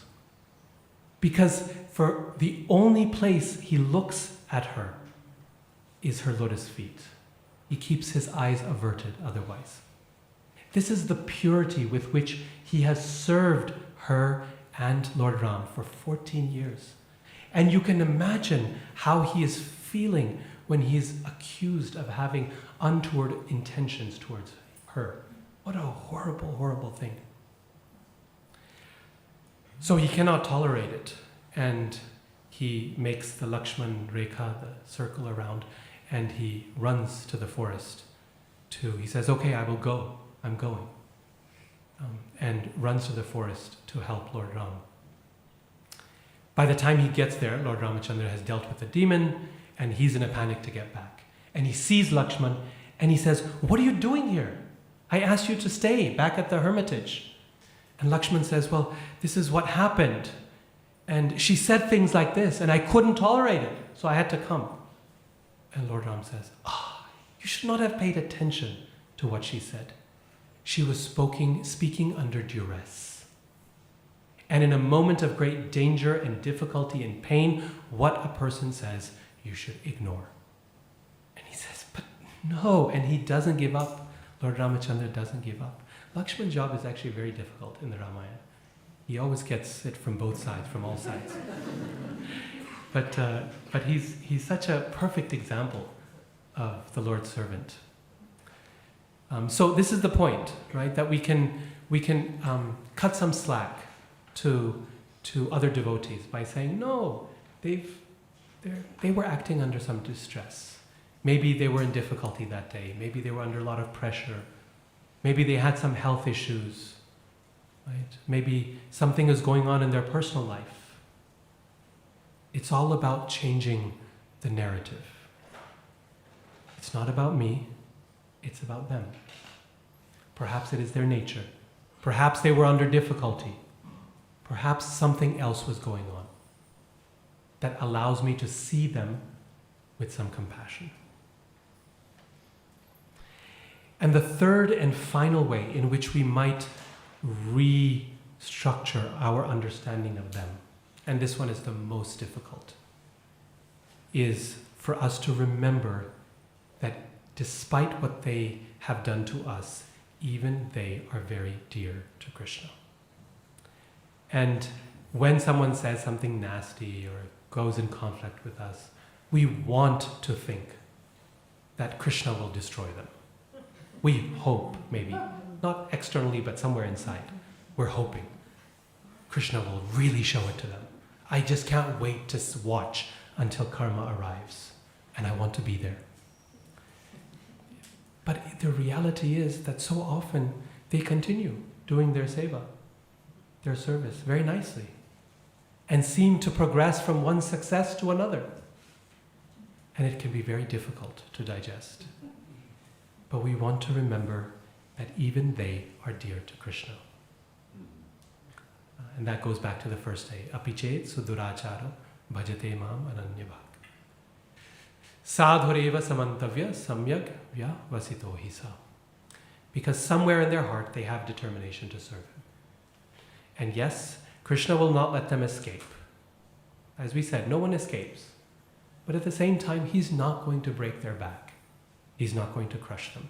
He's not going to destroy them, just like he has not destroyed me. Just like he has not crushed me for all the mistakes I have made, in the same way he will not crush them. He will continue giving them an opportunity.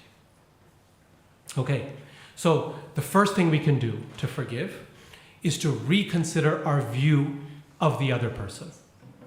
Okay? The second thing we can do to forgive is to reconsider our view of ourselves and what we are going through. And here, Prabhupada speaks about this many, many times in Srimad Bhagavatam. He says, very beautifully, this is in Canto 4, in Chapter 7. He says, as usual, a devotee in an adverse condition of life accepts such a condition to be the mercy of the Lord. So, when we think about our own troubles and our own misery, there's three options. Okay? Prabhupada describes in Krishna book. One option is that we can see that trouble as one response to that suffering, and I would say probably the most common or normal response is when we are in some trouble or some suffering, then we look for the source of that suffering and we blame it on someone else. Right? We say, I'm suffering, it's your fault. This is, like I said, quite normal and quite natural. And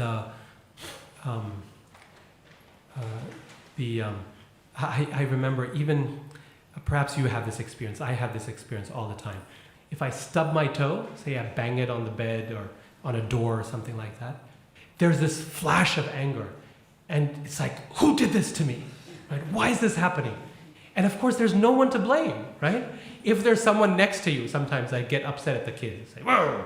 And they're like, what? We didn't do anything, right? But it's quite natural. You want to say, okay, like who did this to me, right? Who can I blame? And and it's a door or it's a bed. And of course, you can't blame it on that, right? But it's quite natural. When something happens to us, we want to blame it on someone else. Someone who is a little bit more advanced says, no, I'm going to choose not to blame, but rather I'm going to say that this is a result of my past karma. And we see this in the exchange between Dharma and Maharaj Parikshit in reference to Kali at the beginning of Srimad Bhagavatam, where Dharma says, no, this is the nature, the cow, Bhumi, gives many different explanations for why things might be happening the way they are. So someone who's a little bit more advanced says, let me look for other explanations. Rather than perpetuating the cycle of karma, rather than blaming, let me look for other possibilities. Maybe it is my past karma. Maybe it is the nature of the situation that caused it. Maybe it's the system. Maybe it's the environment. Maybe it's the laws of nature. So, first person says, I'm going to blame it on them. Second person says, I'm going to blame it on my own past karma or the broader situation. But the most advanced person doesn't blame at all. Says, this is the mercy of Krishna. And Prabhupada in this purport, this is related to the Daksha story, says,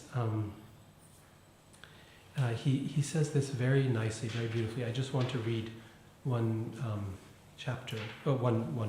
few sentences from this verse.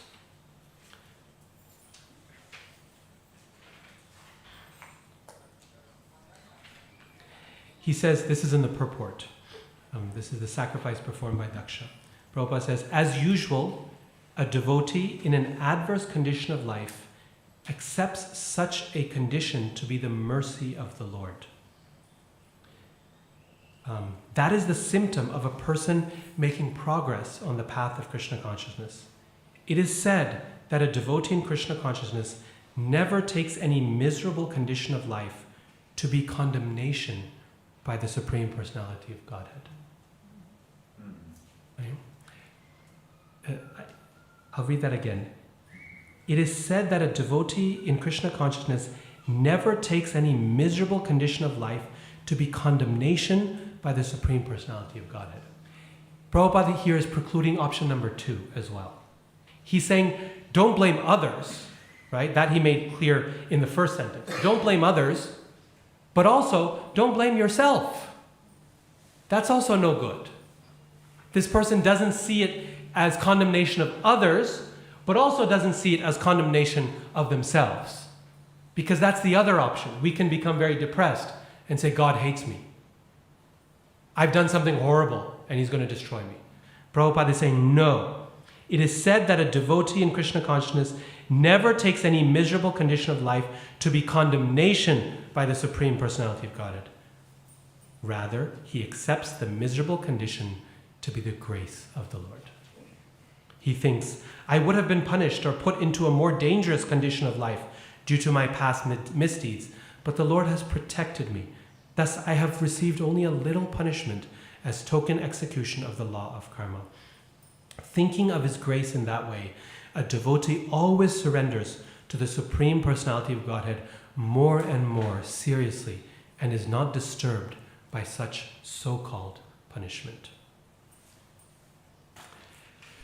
I should say here that this third and final perspective takes some time to achieve and takes some distance from the situation.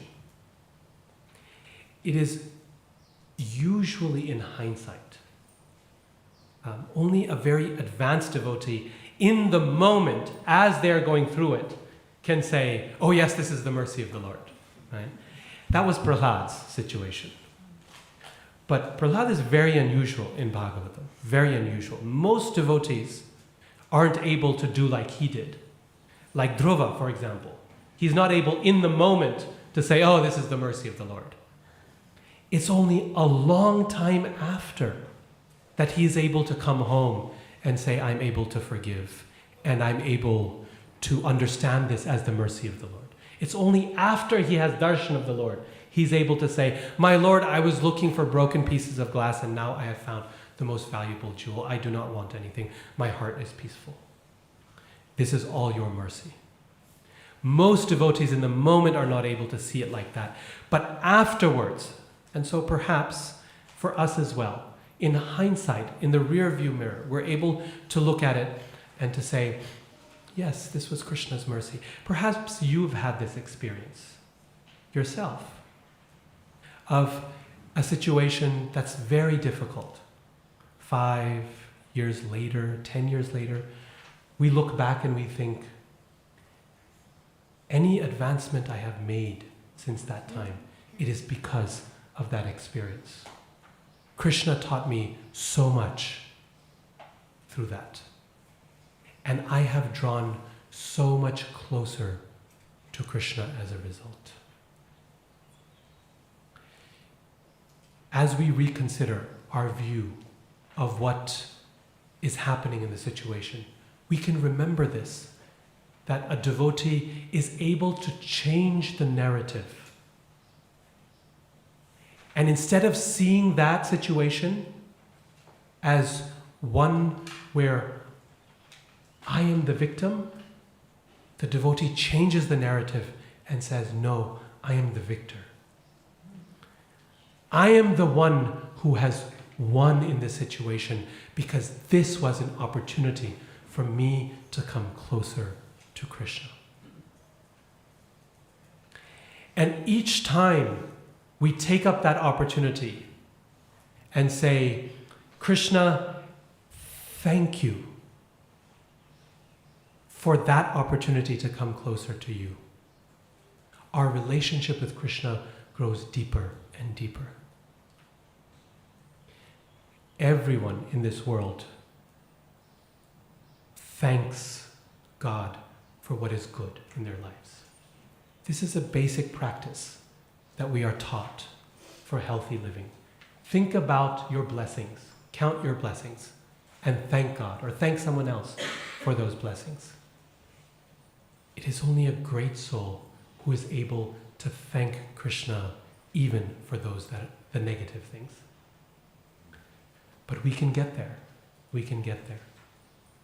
When we look back on our life, when we experience, we remember the troubles we have been in, and we think through how Krishna protected us, how he uplifted us, how he held us close in our moments of greatest pain and difficulty.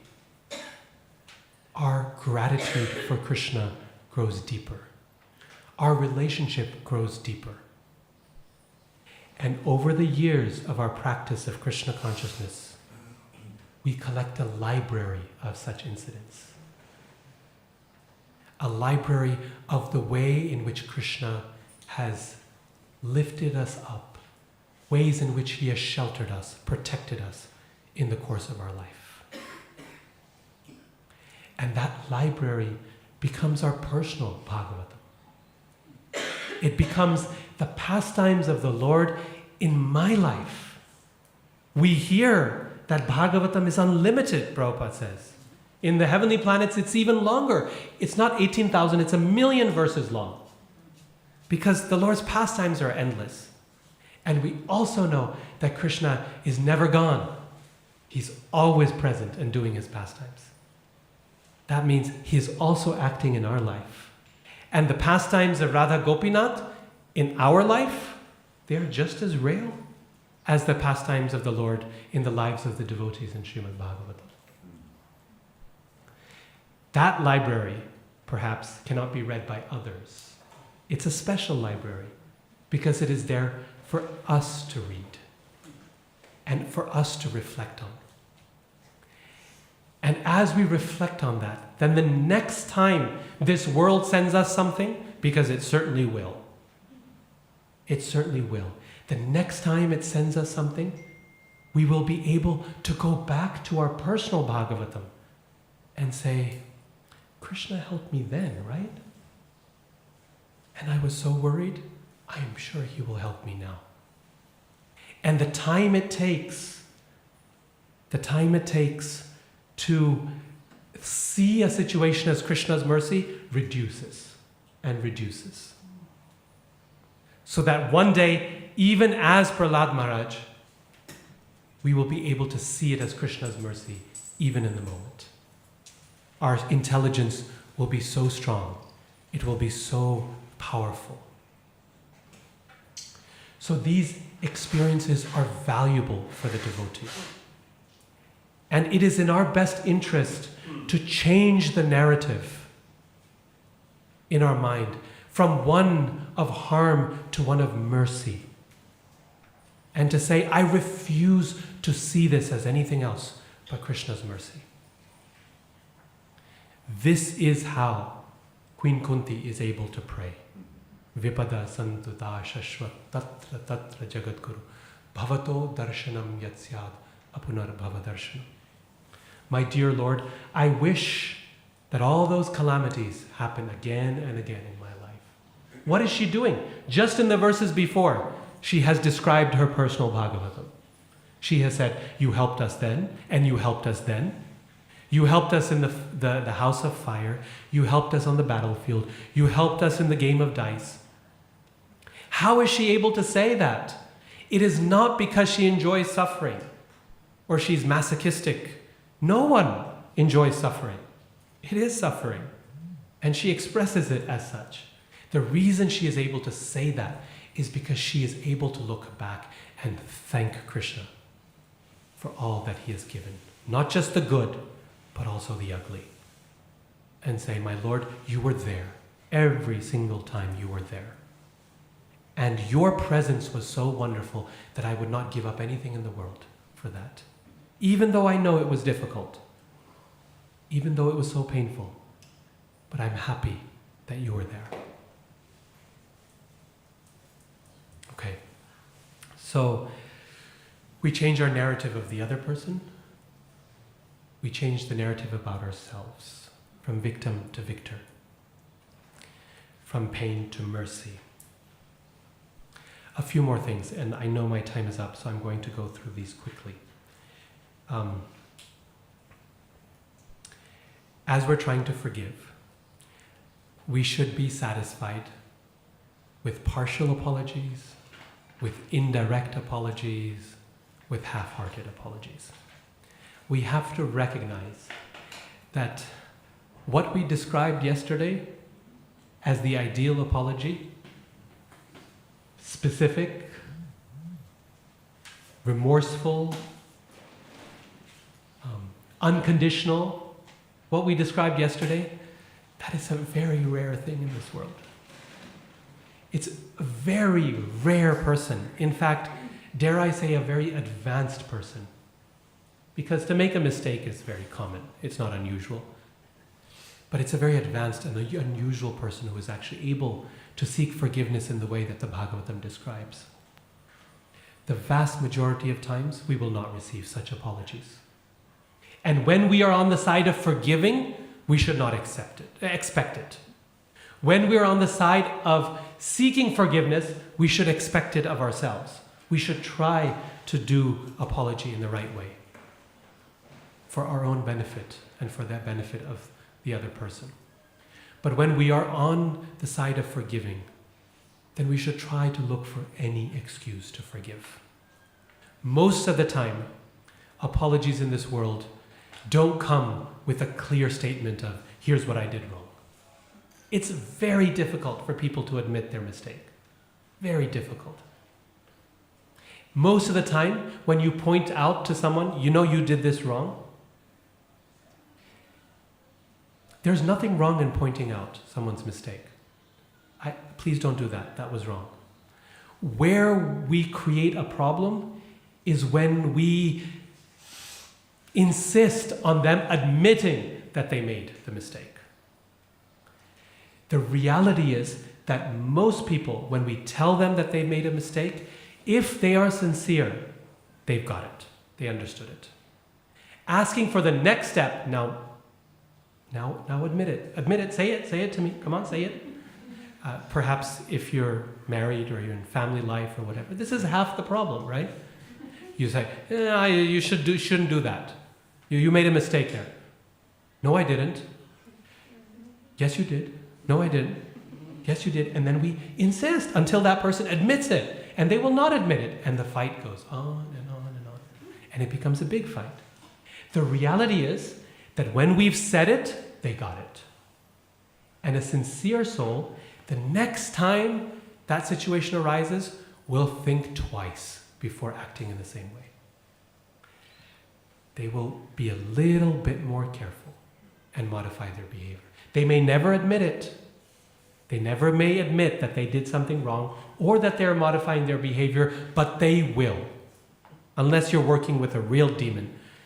They will, right? They'll remember that. Oh yeah, they said I shouldn't do that, right? And that's all we need, right? What's our goal is the question.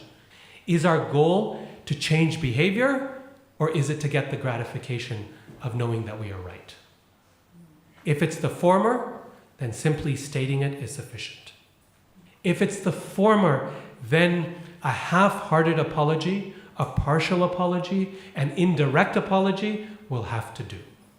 It should be enough of an excuse for us to forgive and move on from the situation.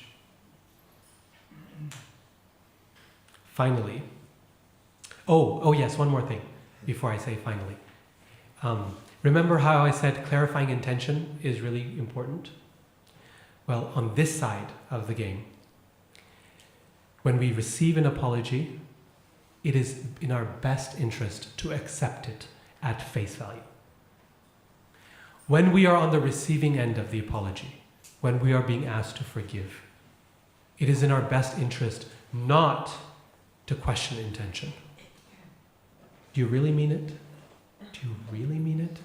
Show me that you mean it. Right? No.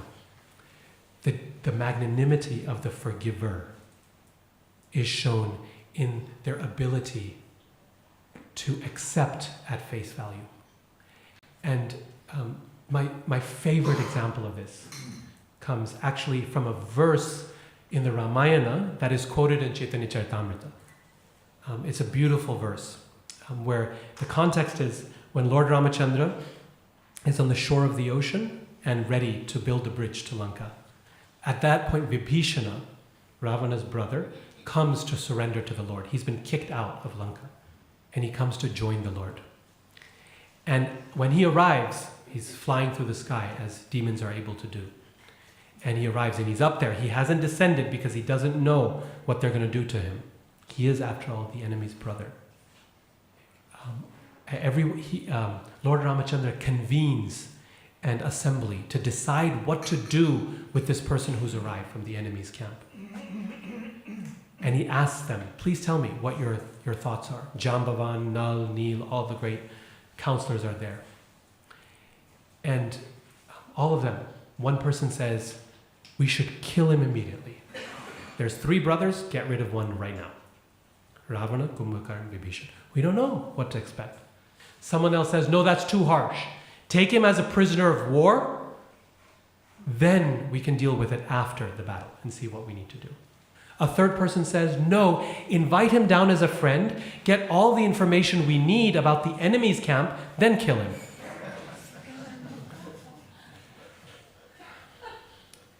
Finally, Lord Ramachandra turns to Hanuman.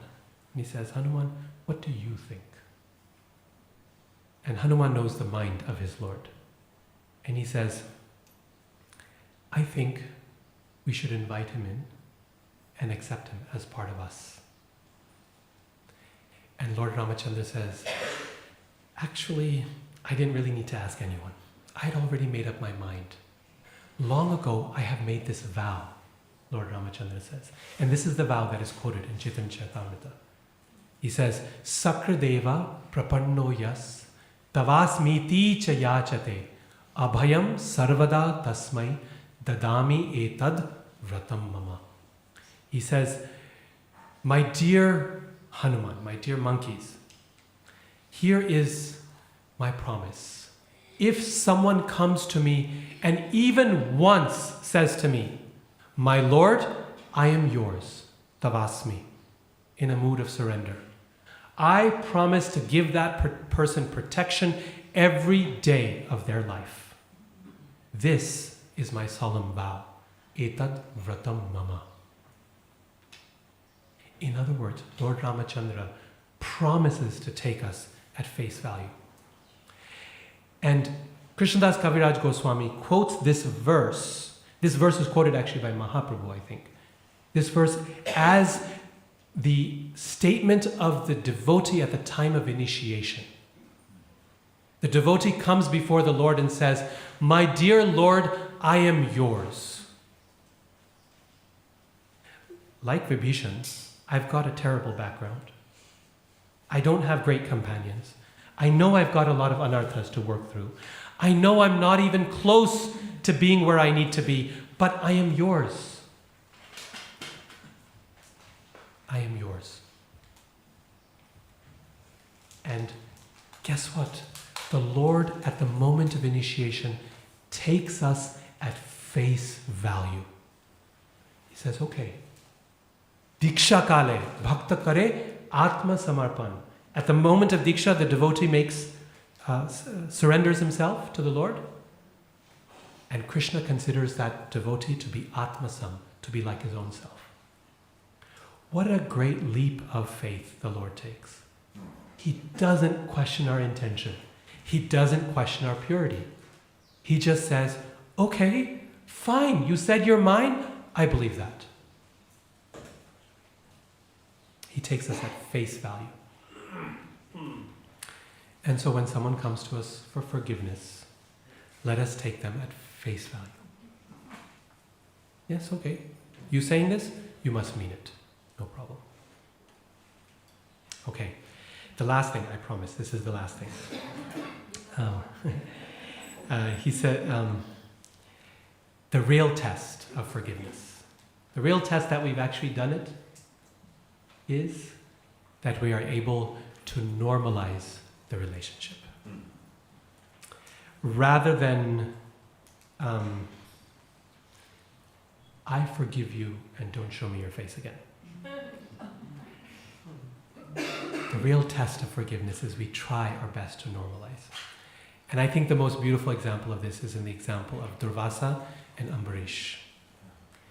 When Durvasa Muni comes down and falls flat at Maharaj Ambarish's feet, and he recites these beautiful verses in praise of the Lord's devotee, in praise of Maharaj Ambarish, that the devotees are so amazing, he says, that they do not even take seriously the most significant offense. How kind, how merciful they are, that they do not harbor any harm or fear towards that person who harms them. These devotees are more dear to Krishna than his own self, he says. Sadhavo hridayam mahyam. The devotee, Krishna says, is my heart for this reason. After he offers his obeisances, Maharaj Ambarish is feeling so awkward. He's like, this is not right. You're a sage, I'm a king, you're my guest, I'm the host. You're so much senior, I'm so much younger. Please stop. Let's forget this. And the way he normalizes it, what were they about to do before this whole thing happened? Remember? Yeah, he'd come to his house to eat, right? That was it. It was a Dwadashi day, he was hungry, everyone had come to eat. And so Maharaja Ambarish says, let's pick up where we left off. You sit down with your disciples and let me serve you. And they do again, exactly where they left off before this whole thing, as if nothing had happened. And immediately, Durvasa Muni's heart is completely peaceful. In fact, so grateful he is that after he eats the prasad, he turns around and he says, now you please sit down and let me feed you. Dadati pratigrihnati guhyam akhyati prachati bhungte bhojayate chaiva shadvidham priti lakshanam. One of the symptoms of love, to feed and to be fed. That's the real test, that we're able to normalize our relationship. And then we know that we have actually forgiven. Okay.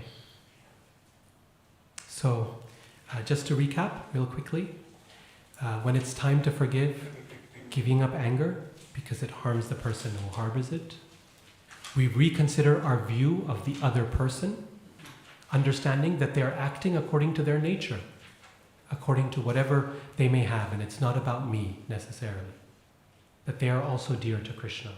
We reconsider our view of ourselves by recognizing they are not to blame, but even I am not to blame. It is Krishna's mercy. And in this way we change the narrative. We create our own Bhagavatam that we can read over the course of our lifetime. We take an apology at face value, even if it is half-hearted, indirect, not quite exactly according to the ideal form that we learned about yesterday. We do not crush the repentant person, like Krishna, I discussed this yesterday, like Krishna did not crush Indra, but rather we uplift them because they are already repentant. And finally, we understand that when we want to forgive, the real test is that we can let go of it in our hearts, so much so that we are able to normalize the relationship again. And finally, if we are not even the recipient of a request for forgiveness, then, as I said at the very beginning, we still forgive for our own benefit, to help ourselves, to not harbor that. And this is the beautiful example of Lord Ramachandra in the Ramayana. You know, when he returns home after 14 years, he has been through so much. Banished from home for no reason, divested of the kingdom. His father has passed away. He's never going to see his father again. 14 years in the forest, lost his wife, recovered, fought a battle, lost so many friends. And he comes back and he meets the one person responsible for it all. Who is? Kaikeyi. And he comes immediately to touch her feet. And Kaikeyi is so embarrassed, horrified. She says, please don't do this. Kill me with your arrows. That's what I deserve. And Lord Ramachandra says, my dear mother. Remember, Krishna has this thing with mothers. He makes Putana mother, Kaikeyi mother. He really likes mothers. He says, my dear mother, what are you saying? I forgave you the moment I walked away from Ayodhya. I have never held anything in my heart against you. Why did Lord Ramachandra forgive? Because that's how he wanted to live his life. Kaikeyi had a 14-year journey to be repentant. Did Lord Ramachandra wait 14 years to forgive? No. If we wait to forgive until the other person is ready to ask forgiveness, it's too late. We've already put ourselves through so much suffering. Why? Lord Ramachandra said, I forgave you the moment I walked away from Ayodhya. She took the time she needed to feel repentant, but Lord Ramachandra forgave right away. In this way, he was able to be peaceful for those 14 years. And he came back happy to Ayodhya. Thank you all so much for your attention. Hare Krishna. I'm over time by 15 minutes, as usual. So anyone who needs to go, please do not hesitate at all. If anyone wants to stay, I can spend a few more minutes to answer any questions or to any comments that you might want to share, or any corrections that you'd like to offer. Yes, Prabhu. Thank you for the 3 days, and yeah, it's been pretty flawless today. I had written about 4 questions, but by the end I don't have them really. Yeah, I guess I want to share how I understand something. For example, one such question. You know, you're stating that we're worried that they won't get their fair share, you know, that the world isn't fair. And then I'm trying to see the positive of our own, sometimes experiences that are very real, although Prabhupada says it's a token, right? Token experience, but I guess one of the positives of getting these very real tokens are that, I know it shouldn't be our motivation, but you know, then we're like, okay, this is real, and they may get the real thing also. Yes. In that sense. Obviously that's not the highest level to seek that, or yeah, that was just a comment. And then one question that I have about the whole, you have been very good, and usually my contribution to a talk is like, how to make it relatable to, you know, my fallen state, or, you know, others in this age, and this is very relevant. And I guess in the same line, and maybe it would require a whole other session, but yeah, nowadays we're very empty, I would say, maybe for many reasons, and we seek external validation, and yes, part of the struggle is simply the fact that some of us, or myself, are unwhole. And so yeah, I think when I was going through, you know, how it applies to me, then I was thinking about that, like, yeah, I don't know, some people go to therapy and do that, yeah, help with that. So anything, yeah, what would you say? Because in this process, being whole is very useful in this, because, you know, yeah, then we can move on. But if we may get stuck onto very basic steps of anger, of frustration, of resentment, grudges, of seeking, to simply get validation and misdirecting, and yeah, seems like a crucial part. I agree. Thank you for that. And what I might add to what you said, which I agree with, I think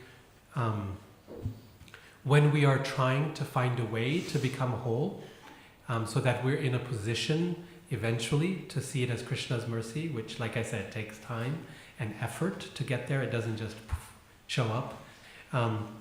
Then it's very important to take care of the body, the mind, and the soul.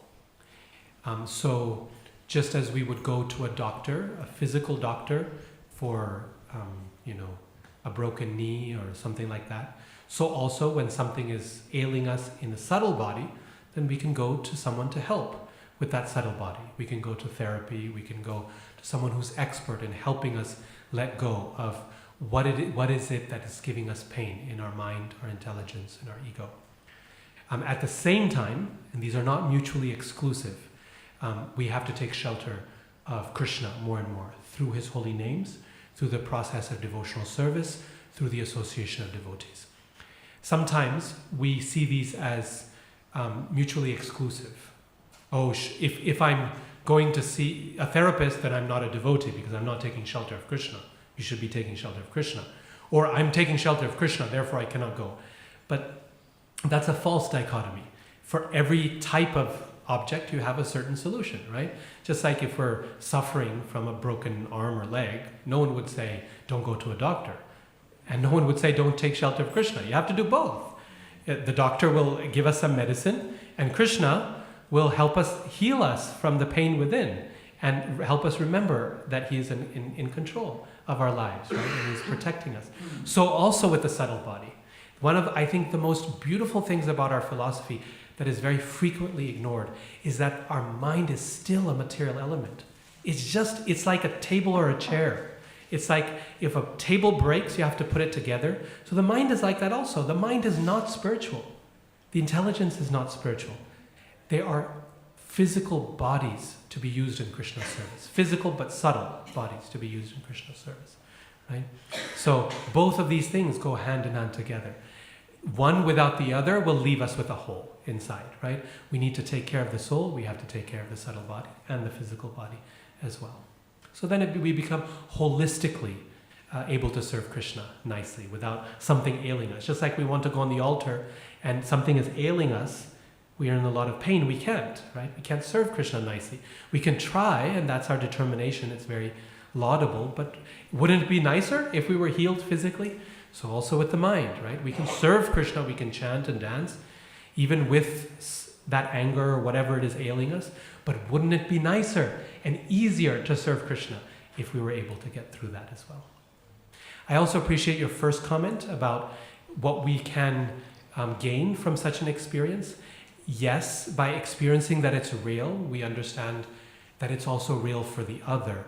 And rather than seeing that in a vengeful way, like I got it, I hope they get it too, we can learn from that some empathy. This is actually one of the biggest gifts that Krishna gives a devotee alongside whatever they're going through, is we become capable of helping others. Even in the secular world, so often people get over whatever it is that they went through by helping others in similar circumstances. Our entire mission, our movement is based on helping others. Right? This is what we are about, this preaching movement.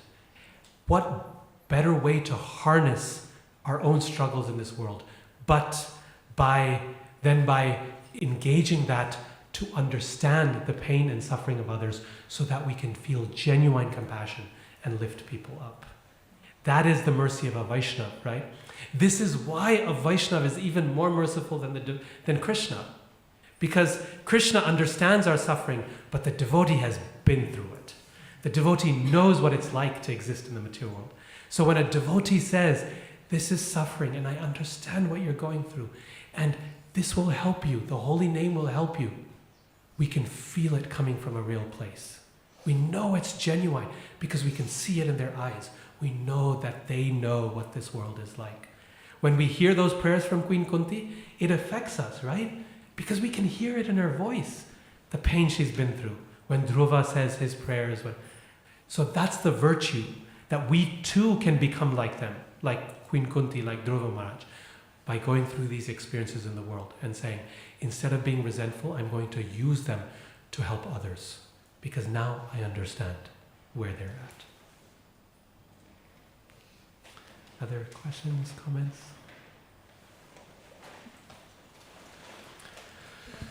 Oh, okay. Maybe our last. We're coming close to 9:30. Hare Krishna.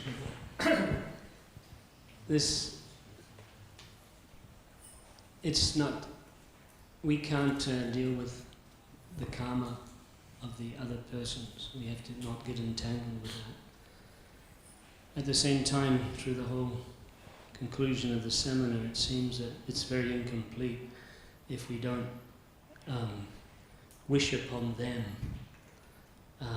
those who have harmed us or disturbed us, that they get the full mercy of Krishna rather than a reaction sometime because it's just, So isn't it that part of our forgiveness is that in order for our forgiveness to be whole and complete within ourselves so that we can go forward, isn't it that it must include that we really wish Krishna's absolute mercy upon those who have seemingly treated us wrongly?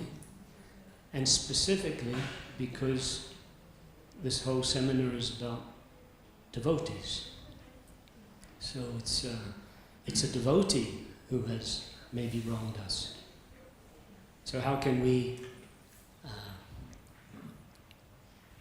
normalize the relationships, you were saying? How we have to normalize the relationship? So we cannot normalize the relationship by ourselves. There's two that have to normalize the relationship. Both. So without that well-wishingness and just saying, one day Krishna will give the mercy, complete mercy. I am patiently waiting. They will see, they will feel, they will understand. Isn't that the best way that we should be doing things? Yes, most certainly. Most certainly. Sometimes when we are when we have freshly experienced something, and there may be some anger in our hearts, then recognizing that there is justice in the world allows us some peace of mind to move forward. But that is not the end point, as I think you've expressed so nicely. That the end point is just as we see our own life as the result of Krishna's mercy, that we also wish Krishna's complete mercy on others and not wish them any harm. Right? And that final example I gave of Lord Ramachandra, I think is very pertinent in this regard. Because in the end, he wishes no harm on anyone that has wronged him. In fact, he only elevates them and hopes for the very best in every way for them. So the heart of a devotee is ultimately a place of compassion, right? And that's the shining jewel of a devotee's qualities, is that compassion. So yes, we want to come to a point where we're able to, and we really see that. I think one of the most beautiful examples of this is with Prahlad Maharaj, right? That after all is said and done, Prahlad and Hiranyakashipu's there, and Prahlad gives this really moving speech where the Lord asks Prahlad, he says, I want to give you something. Please ask something of me because I'm so pleased by you. You've been through so much, you've been my dedicated devotee. I want to reward you. Please ask me something. And Prahlad is actually a little offended by that question, by that request. He says, who do you think I am? This is not a business relationship. You think I've been through all I've been through so that in the end I could get something from you? Like there would be some reward, some prize at the end? This is not love. And the Lord doesn't back down. He clarifies. He says, no, that's not what I meant. I wasn't saying that I wanted to pay you for your devotion. What I meant to say is, I'm like your father. I just wanted to give you something. Please ask me something. It's a gift. Like dadati pratikirnati. And Prahlad says, I don't want anything. And it's after he says, I don't want anything, that he comes back. It's like he has second thoughts. And he says, actually, there is one thing. I know my father was hated by the world. And I know he deserved everything he got.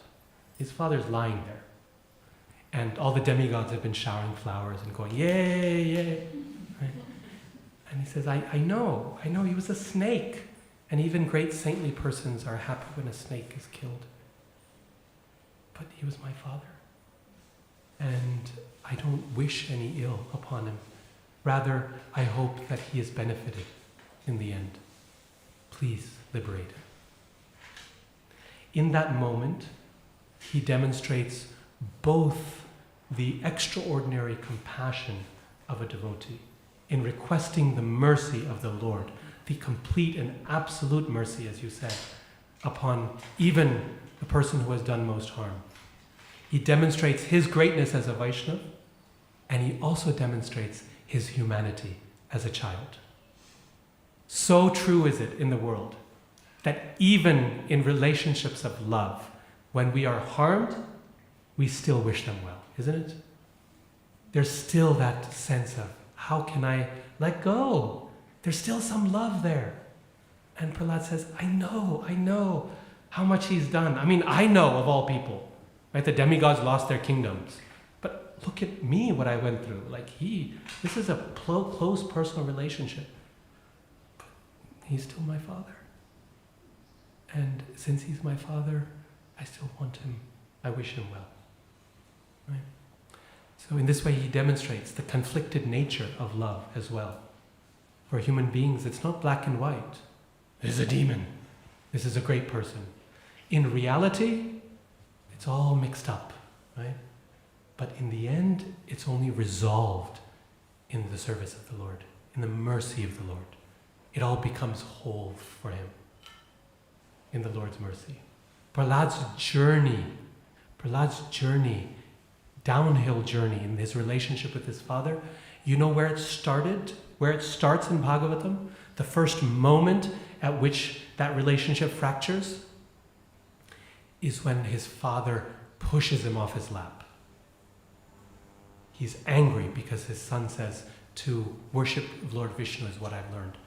And he throws him off his lap, which is a very hard thing for a 5-year-old child to experience, to be pushed away. Remember Dhruva's story? Where it began was the inability to sit on the lap of his father. Prahlad's story begins in the same place. Hiranyakashipu says no, right?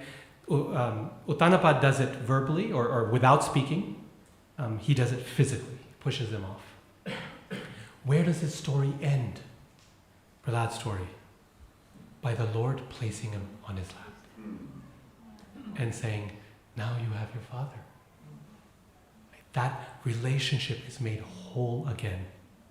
And it's because he receives the lap of his father, his eternal father, Lord Nrsimhadev, that then, being held in the love and the embrace of the Lord, he is then able to turn around and offer that same love to that father who did not give it to him.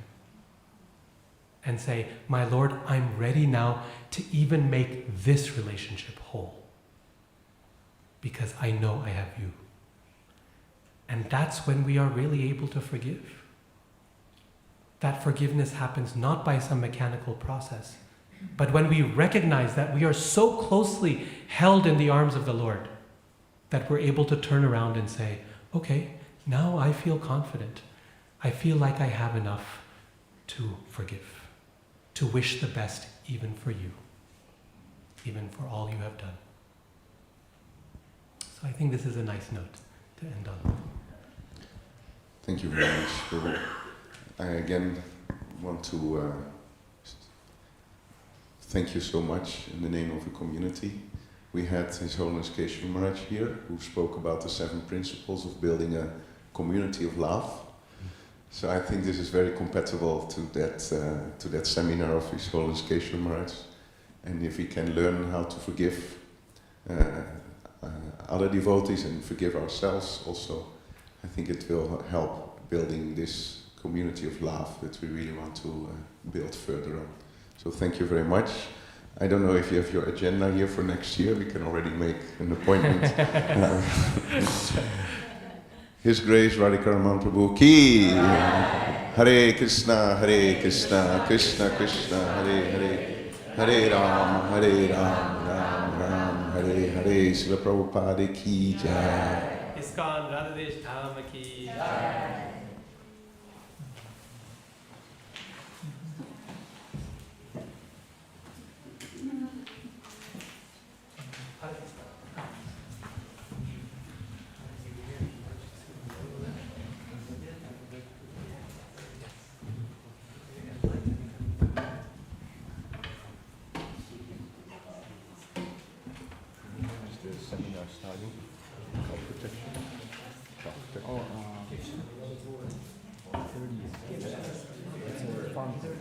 Channel. Farm.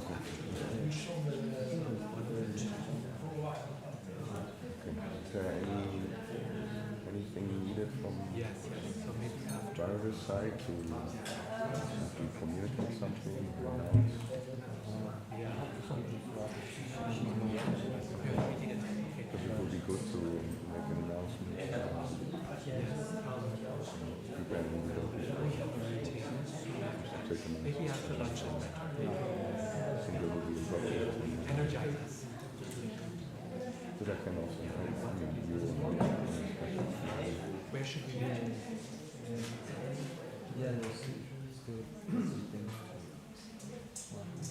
I'll speak to her and then let me know if I can do anything. for example, I don't know community now. So the one next to the lake.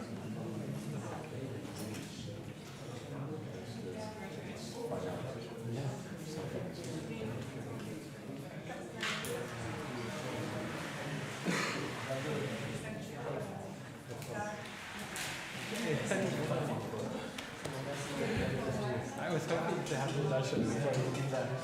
I know.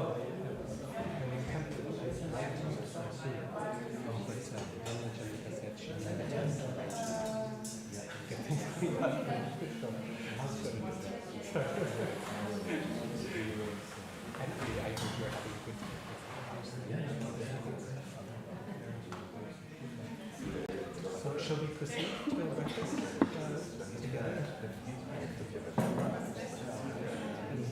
Okay. Oh,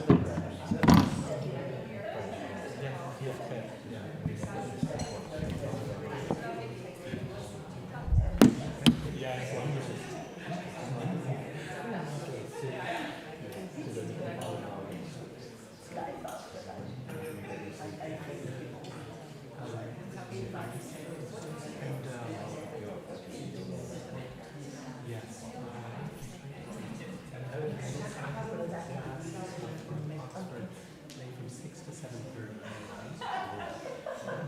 You can do after that. What's your schedule out tomorrow? Is evening or Monday? Yeah, in the evening.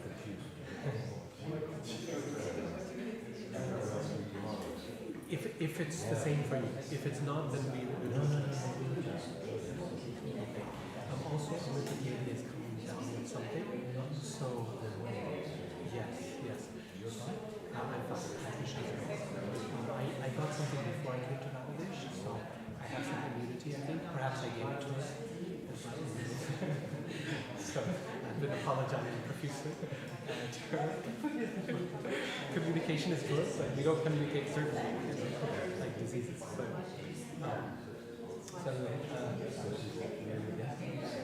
No, we're in the origin line. So tonight will be guaranteed she cannot come. Tomorrow maybe it's possible because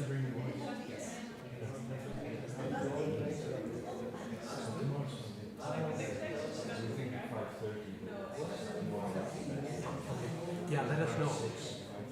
Early is good for us because then the next day you have to travel early.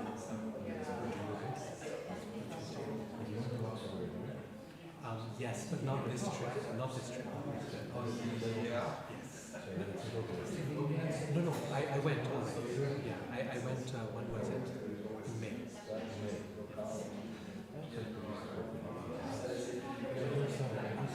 Yes, I have.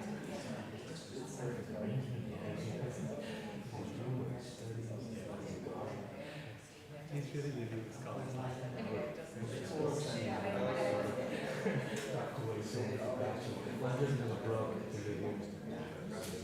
Yeah. Now he's on a sabbatical. He's been preparing to it like he's ready to die or something. Writing his final will, and I'm not going to do this. Deleting all his accounts. And it's like, Gopinath, this is a sabbatical. Okay, you're not taking sannyas. we take sabbaticals in the university. You're still in touch at 80%. If you want 100%, then it's 6 months.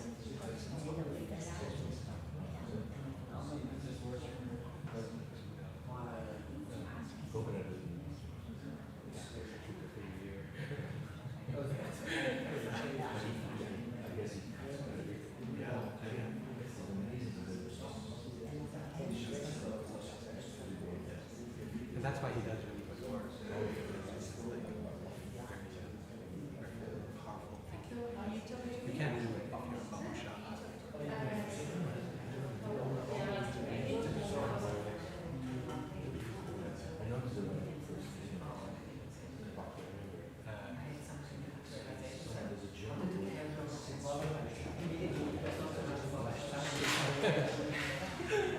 Like everything in German, it's so gross. Everything is like one who enjoys solitude, one who no, one whose flesh sits flesh.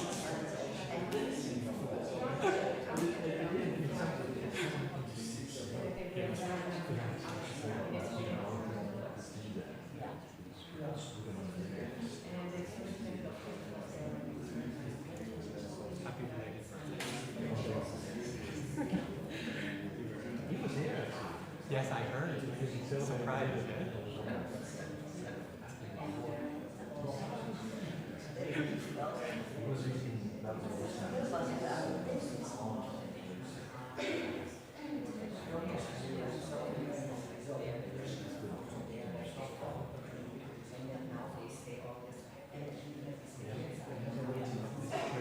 So I just remember.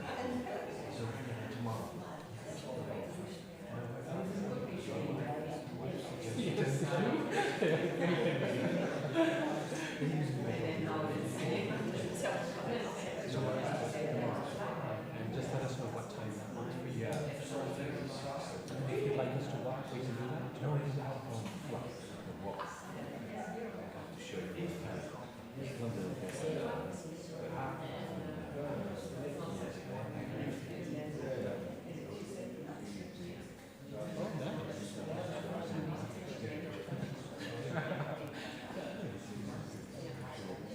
At some point, yeah, it takes time.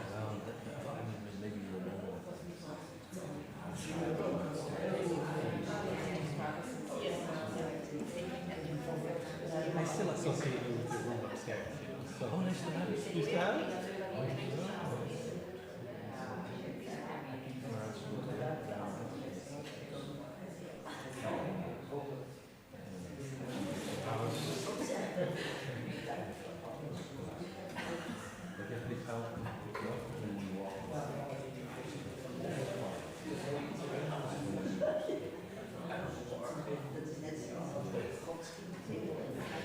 So nice to see you. Thank you.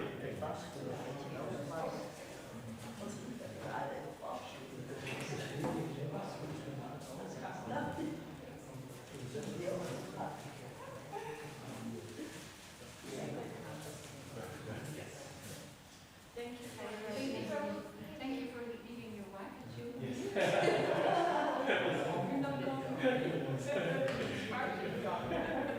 The best part of you was here.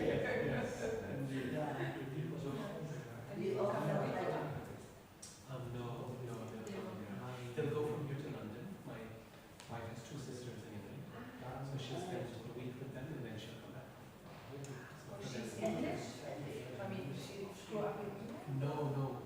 She's all of her sisters. The whole family grew up in Nairobi in Kenya. So then after marriage, she came to the United States, and her sisters got married to husbands in England. So she spent about maybe 2-3 years of her childhood in London, but she was very young. She doesn't remember. But then the family moved back to Nairobi. Yeah. Neither one of us has ever lived in India.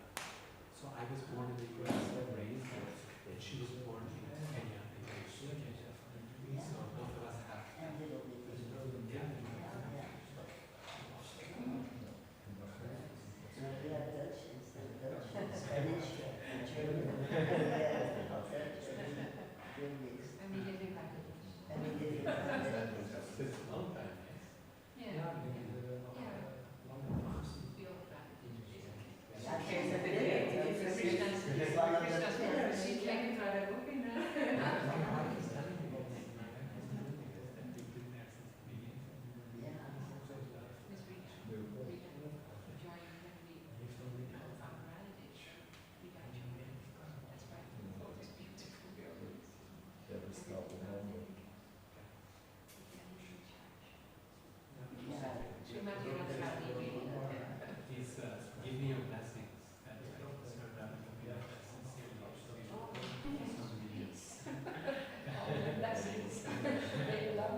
took there, but the boys are there.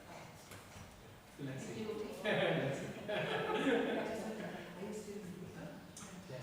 Is it in Salt Lake itself, or where is it exactly? I have many friends in Salt Lake, but we are 1.5 hours north in Salt Lake, in a small valley called Cache You Valley. live? No, I thought you go back and go forth from Boise. Boise we visit maybe 3-4 times a year for festivals. Also I'm involved in some temple management in Boise, but only from a distance. We're living in Utah. And the university is in Salt Lake? No, where I am. It's a college town, Okay. Utah State University. Okay. Maybe in the town, the whole town is 100,000 people, 120,000 people. Because I come often to Salt Lake because I don't know if you heard of doTERRA and essential oils, and since I left the college years ago, actually Krishna, I mean that was a hard thing, which actually now I'm like, this was the best thing that ever happened to me. And Krishna somehow arranged that I started with this doTERRA business, and I'm one of the companies in Europe, and I've created a good team, and I've made employees that have gained prosperity.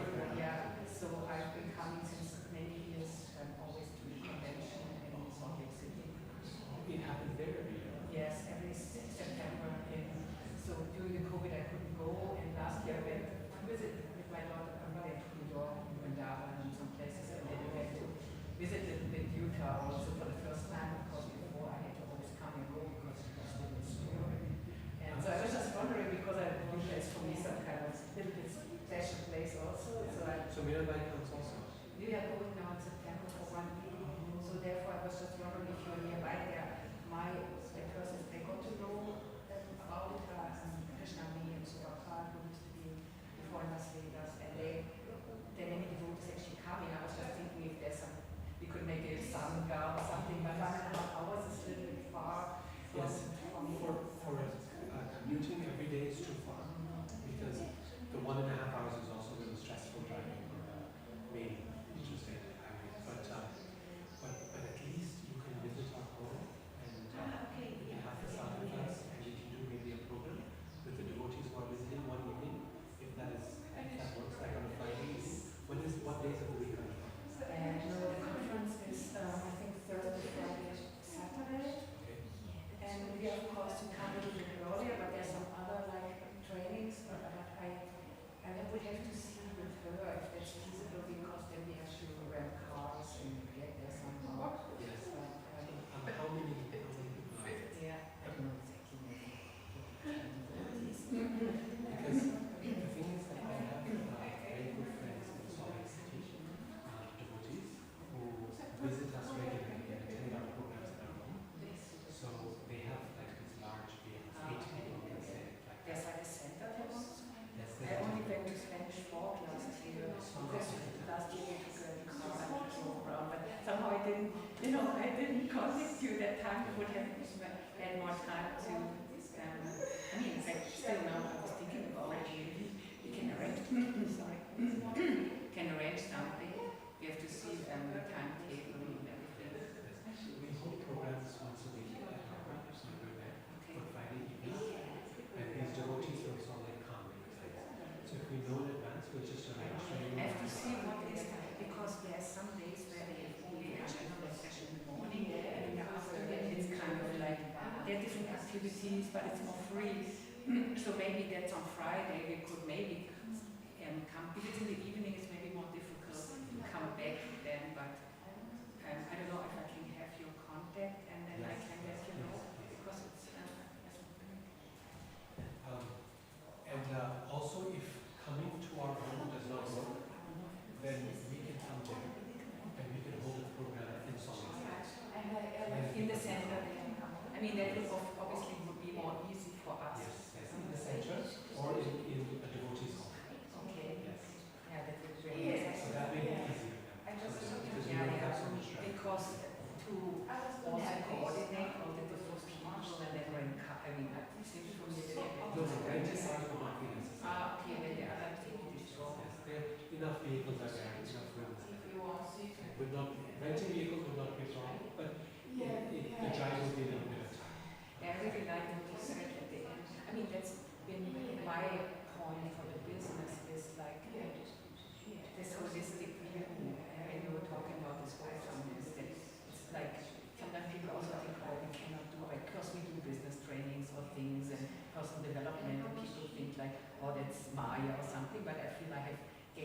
much even in my Krishna consciousness. And like you said, it's not like necessarily contradictory. And I really try to put my faith into the and I'm so impressed by the Mormons because the company, they are Mormons, and many of the first distributors, how much they have it as a mission to change the world, the business, and so we are now looking with the devotees.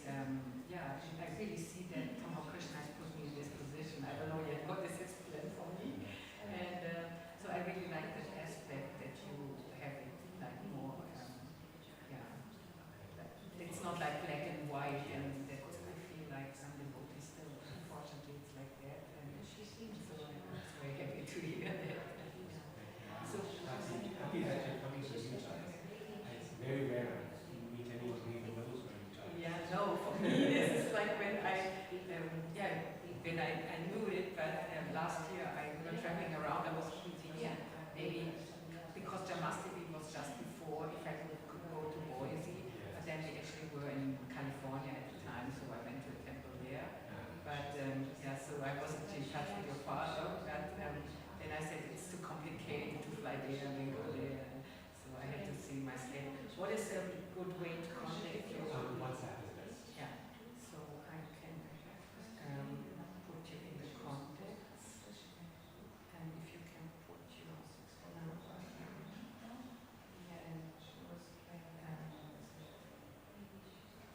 sorry.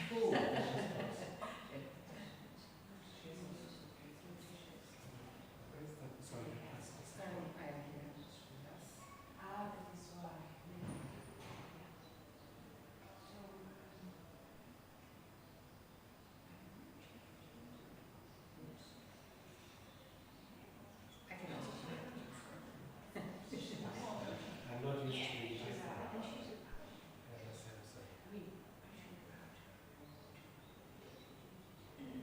Letters are in different places. Here's what you do like. It's okay. I know. And yeah. Okay, thank you so much. I'm so happy.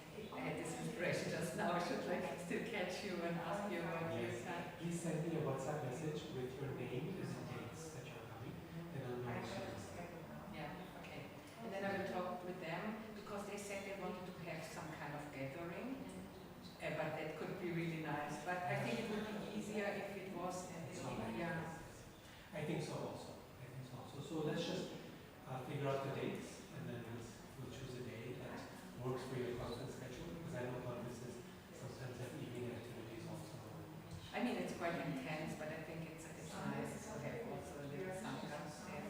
And also for us, I know with the jet lag, it's always like, then I just come there and after 1 week I'm adjusted and I have to come back and here I'm like, it hits me like really heavy. So I'm always impressed about people traveling and coming here and you look like nothing has happened. So Now I'm paying for the investment, and I'm leaving there to you have some work there to do? It's not a vacation now?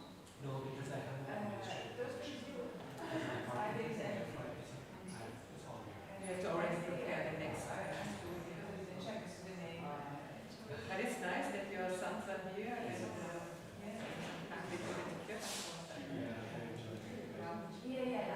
because I see if they're already playing, they must be already quite accomplished and they But my main purpose was to give them an opportunity to immerse themselves in the atmosphere of anyone in the because we live in a very small town, so they don't get that. Yeah, so you don't have any devotees nearby One or two families that become and you replicate the model of your parents.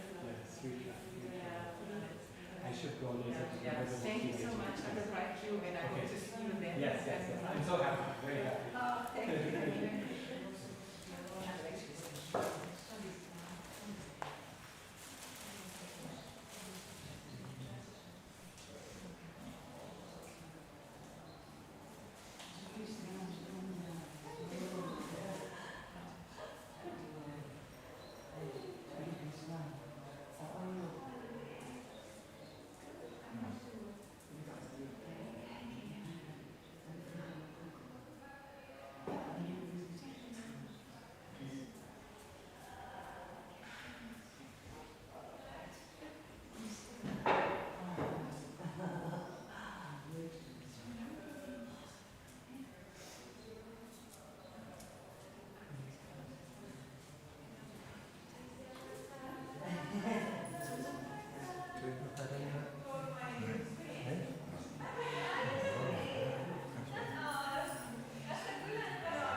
this you want this one?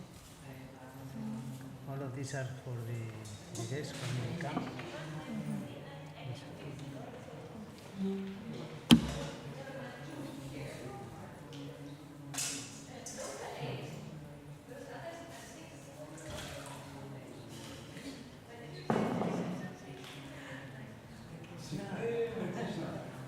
Ze gaan zo beginnen geloof ik.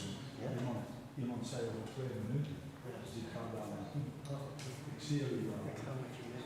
Oh, oké.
Hare Ram.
Hare Rama Rama Rama Hare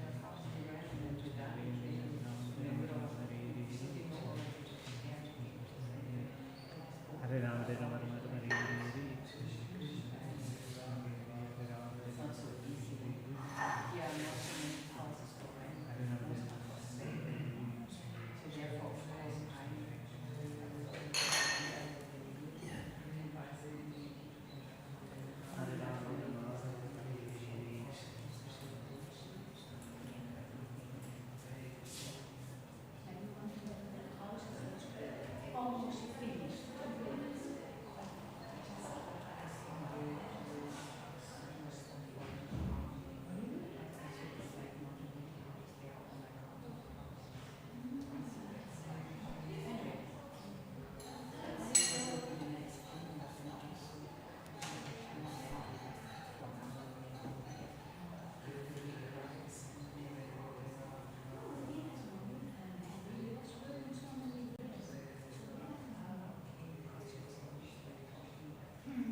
Is het timmerkamer, dus was vroeger de balzaal van het kasteel. En daarom hebben we toen ervoor gekozen om aan hier de timmerkamer van te maken. Hier wordt dus nog steeds veel gedanst en gefeest. Het eerste feest begint hier s'morgens om 4:30. Dus dat is heel vroeg. Maar dat is ook heel fijn en heel krachtig om s'morgens vroeg als samen met de anderen voor Krishna te zingen en te dansen. Dat is heel speciaal, heel speciaal. Op het altaar zien we eigenlijk 3 verschillende altaars in één. We hebben eigenlijk geluk dat hier een brede plaats is. En daarom hadden we 3 verschillende altaars. Links zien we Goranitan en midden zien we Radhadesh en dan links zien we Malvoer, Subhadra en Jagannath. En wie van jullie zou met me zeggen Krishna is? Wie zou Krishna ja, met de fluit, klopt. Krishna speelt altijd op zijn fluit en dat is heel aantrekkelijk. Ja, we zien ook goede koetjes op het altaar. Ook al verteld en de tulsi-plantjes die we zien. Dat is eigenlijk een heilige basilicum. Dus dat is iets wat Krishna ook vanuit het altaar kan staan, zo zou je het kunnen zeggen. Dus er worden ongeveer 5 diensten op een dag gedaan hier. Daar worden eigenlijk de 5 elementen worden geofferd aan Krishna. Dus water, vuur, aarde, municipaliteitjes, die worden allemaal geofferd aan Krishna. Er wordt ook voedsel geofferd aan Krishna. En uit dankbaarheid, omdat alles wat we krijgen komt aan Krishna natuurlijk en we willen dan iets teruggeven. Dus je zou dat kunnen zien als een vader, een zoontje komt iets geven. Kijk papa, ik heb een cadeautje voor u. En papa weet natuurlijk van, dat is mijn centjes gekocht, maar dat maakt me niet uit. Dat is gewoon, het is lief. Mijn zoon heeft dat aan gedacht. Dus Krishna aanvaardt onze liefde, onze toewijding, waarmee dat we daar klaargemaakt hebben en aan hem geofferd hebben. Dus heel belangrijk gedeelte is de muziek. Dus er zijn verschillende muziekinstrumenten die we spelen. Dat zijn zo van die zo'n soort van kleine cymbaaltjes.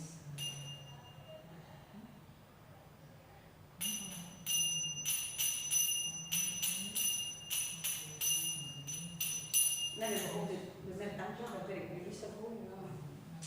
Maar de combinatie van de instrumenten samen en dan met het zingen erbij is heel mooi. En dan hebben we ook een harmonium. Dat is een soort, ik kan het wel eens laten zien als jullie het willen.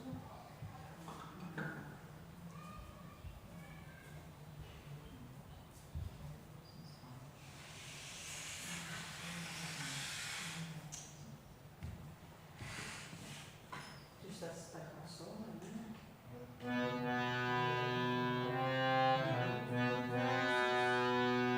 Voilà, nu weet jullie hoe gewoon eruit zien, maar ik ben niet zo muzikaal. Dus ik ga het proberen naar uit.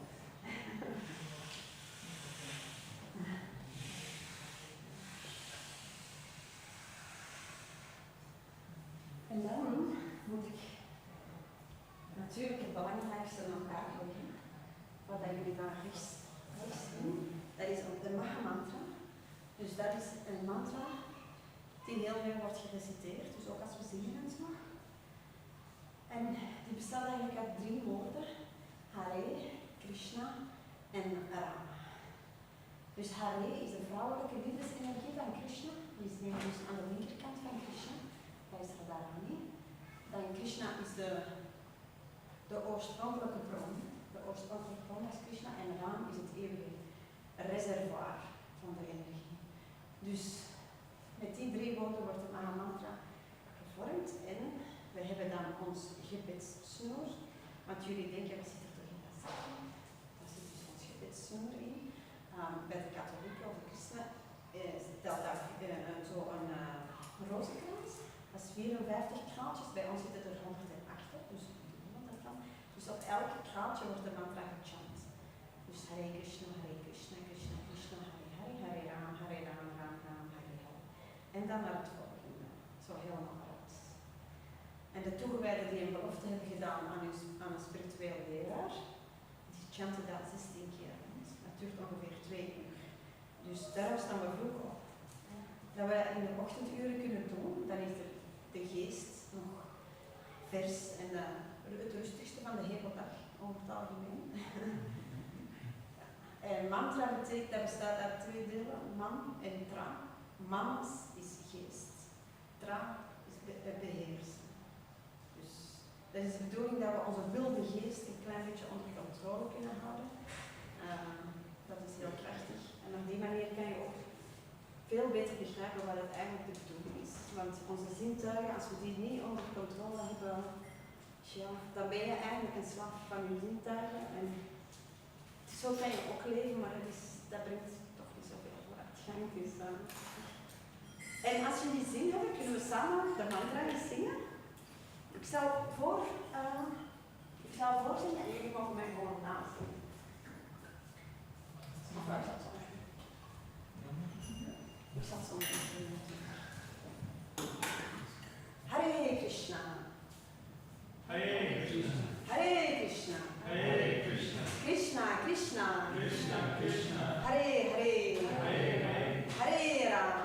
Hare Rama. Hare Rama. Hare Rama. Rama Rama. Rama Rama. Hare Hare. Hare Hare. Hare Krishna. Hare Krishna. Hare Krishna. Hare Krishna. Krishna Krishna. Krishna Krishna. Hare Hare. Hare Hare.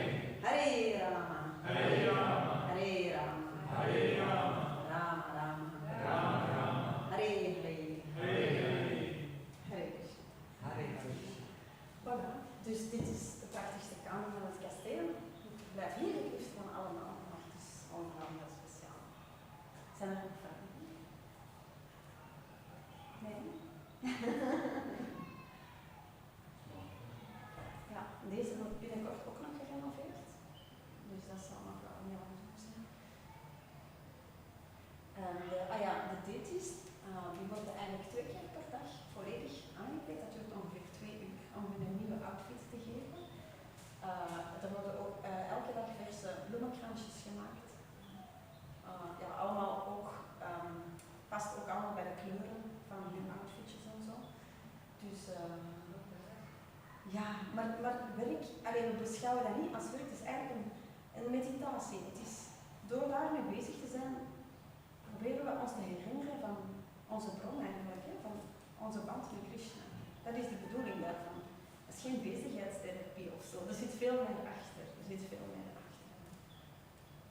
Dus ja. Ja, en wat ook heel mooi is, is dat hier in Radhadesh, dus het is echt een hele community van toegewijden die allemaal meezorgen dat Krishna goed verzorgd wordt. Als Krishna goed verzorgd wordt, is iedereen gelukkig. Het is zoals een boom. Je kunt de blaadjes gaan water geven, maar als je de wortel water geeft,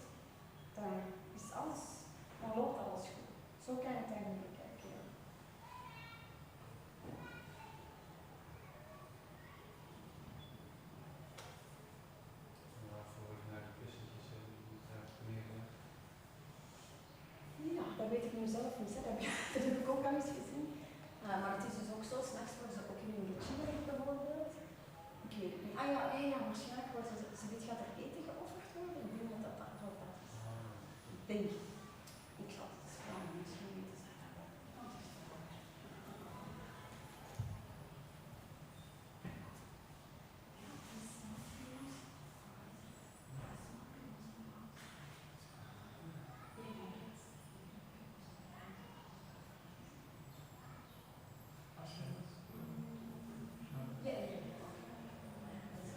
Ja, het is voor het eten bordje.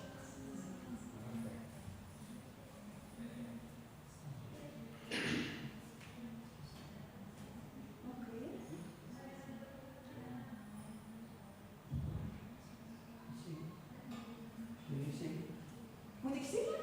Ja. Of moeten we samen zingen? Oké, ja, dat is goed. Dus, het is normaal zo. You want me to sing? Ah ja, ja, please, pardon. Oké, voilà, hij gaat het harmonie. Het is normaal bij de gewoonte dat iemand de mantra zingt, we dan luisteren naar de mantra. En de volgende stap is dat we zelf zingen. Dus er zijn een aantal stappen in het devotional service.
muzikant heeft zijn eigen mood en zijn eigen raga, dus dat is heel mooi.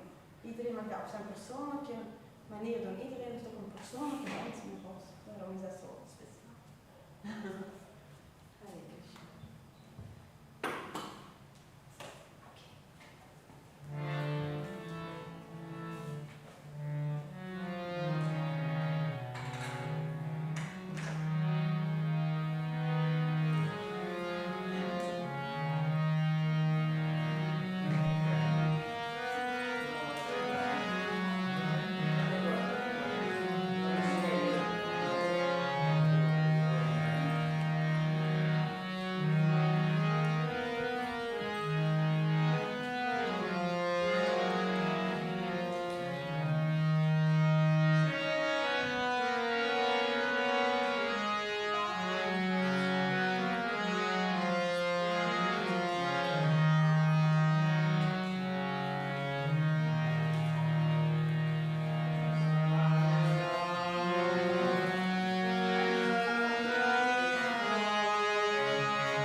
come Krishna? Yes, yes.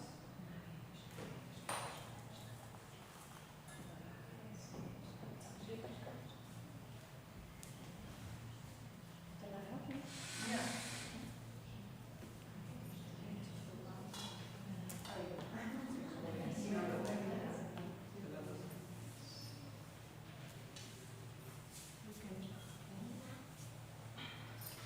This is from the bath this morning. Yeah. China.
Krishna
Hare Krishna, Hare Krishna, Krishna Krishna, Hare Hare, Hare Rama, Hare Rama, Rama Rama, Hare Hare.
Hare Krishna, Krishna Krishna, Hare Hare, Hare Rama, Rama Rama, Hare Hare.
Krishna, Hare Krishna, Krishna Krishna, Hare Hare, Hare Rama, Hare Rama, Rama Rama, Hare Hare. Bolo! Jai Prabhupada!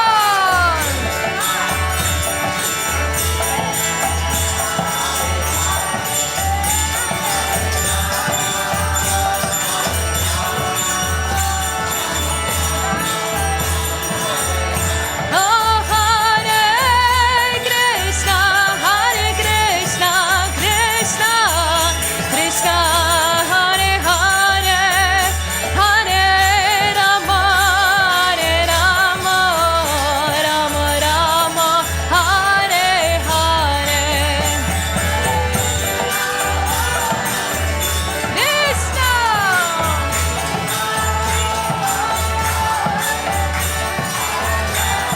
Jai Prabhupada! Oh, Hare Krishna, Krishna Krishna, Hare Hare, Hare Rama, Rama Rama, Hare Hare. Hare Krishna, Krishna Krishna, Hare Hare, Hare Rama, Rama Rama, Hare Hare. Oh, Hare Krishna, Krishna Krishna, Hare Hare, Hare Rama, Rama Rama, Hare Hare. Hari Bol. Hare Krishna, Krishna, Hare Hare, Hare Rama, Rama Rama, Hare Hare.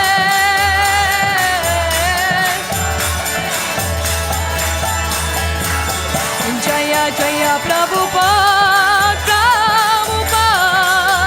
Prabhupada, Jaya Srila Prabhupada.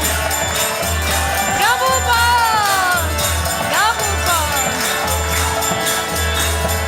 Nitai Gaura Hari Bol, Nitai Gaura Hari Bol.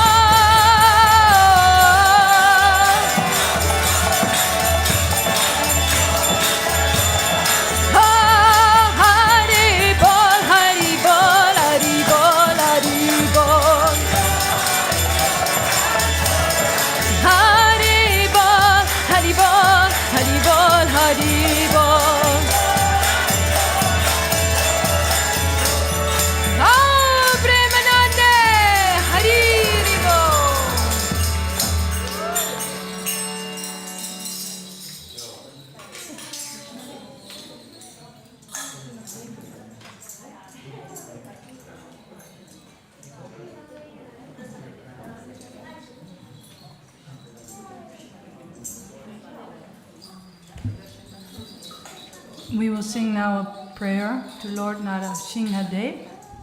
This is a prayer for protection, for ourselves, for our families, for our loved ones, for the world, for the sick. Whoever you keep in your heart that you're praying for, you can meditate on that if you want.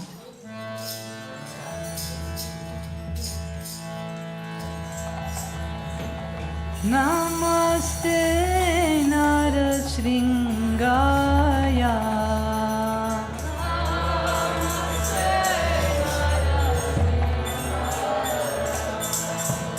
Namaste Narasringaya.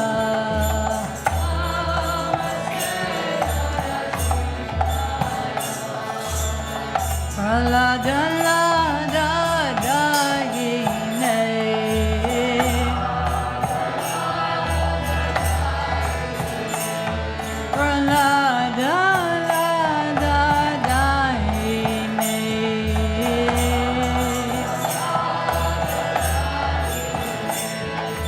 Hiranya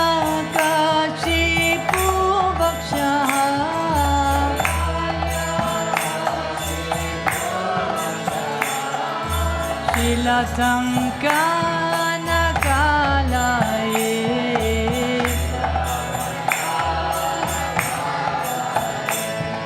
Idoni Shingo Paradoni Shingo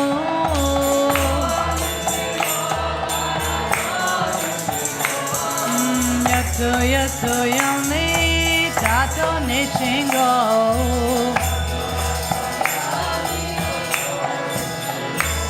Moir Nishingo Ridaya Nishingo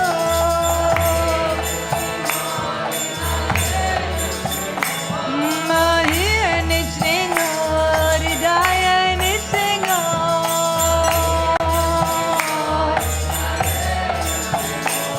Nishingo Madim Sharanam Prapade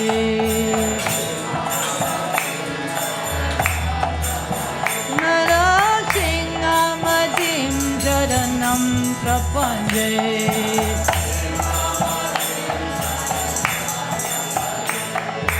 Tavakara Kamala Varena Kamadhuta Shingam Balita Niranya Kachipo Danu Bringam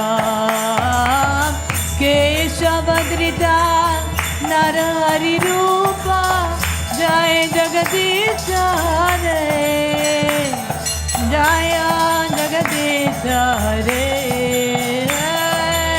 Jai Jagadisha Hare Sing it Savakara Kamala Varena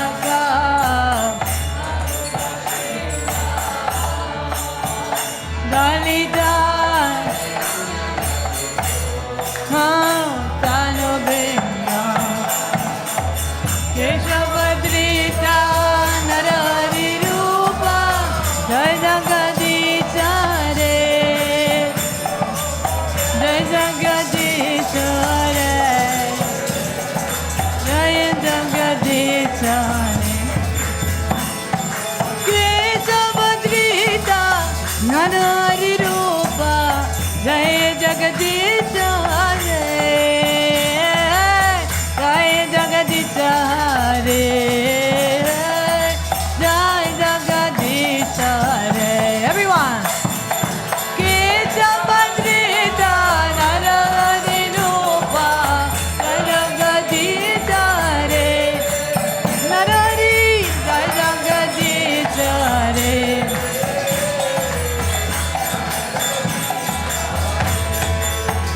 Nayana Singade, Nasingade, Nasingade, Nayana Singade.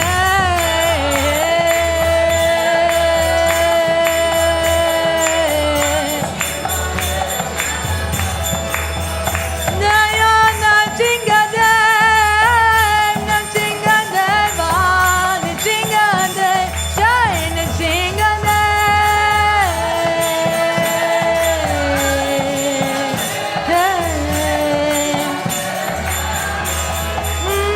Jaya Lakshmi Nrsimha, Lakshmi Nrsimha, Lakshmi Nrsimha, Jaya Lakshmi Nrsimha. Bolo bolo, Jai Jai, Jayo Prahlad Maharaj, Prahlad Maharaj, Prahlad Maharaj, Jaya Prahlad Maharaj. Vaishnava Thakur, Prahlad Maharaj, Mahajan Prahlad, Jaya Prahlad Maharaj, Prahlad Maharaj, Prahlad Maharaj, Jaya Prahlad Maharaj. Vivo, Jai Nrsimhadev. Hare Krishna, Hare Krishna, Krishna Krishna, Hare Hare, Hare Rama, Hare Rama, Rama Rama, Hare Hare. Bolo bolo, hey.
Shri Shri Lakshmi Narasimha भगवान की, श्री प्रहलाद महाराज महाजन की, शील प्रभुपाद की, जय गौ प्रेमानंदे बोल।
Moet jij ergens op zitten? Ja.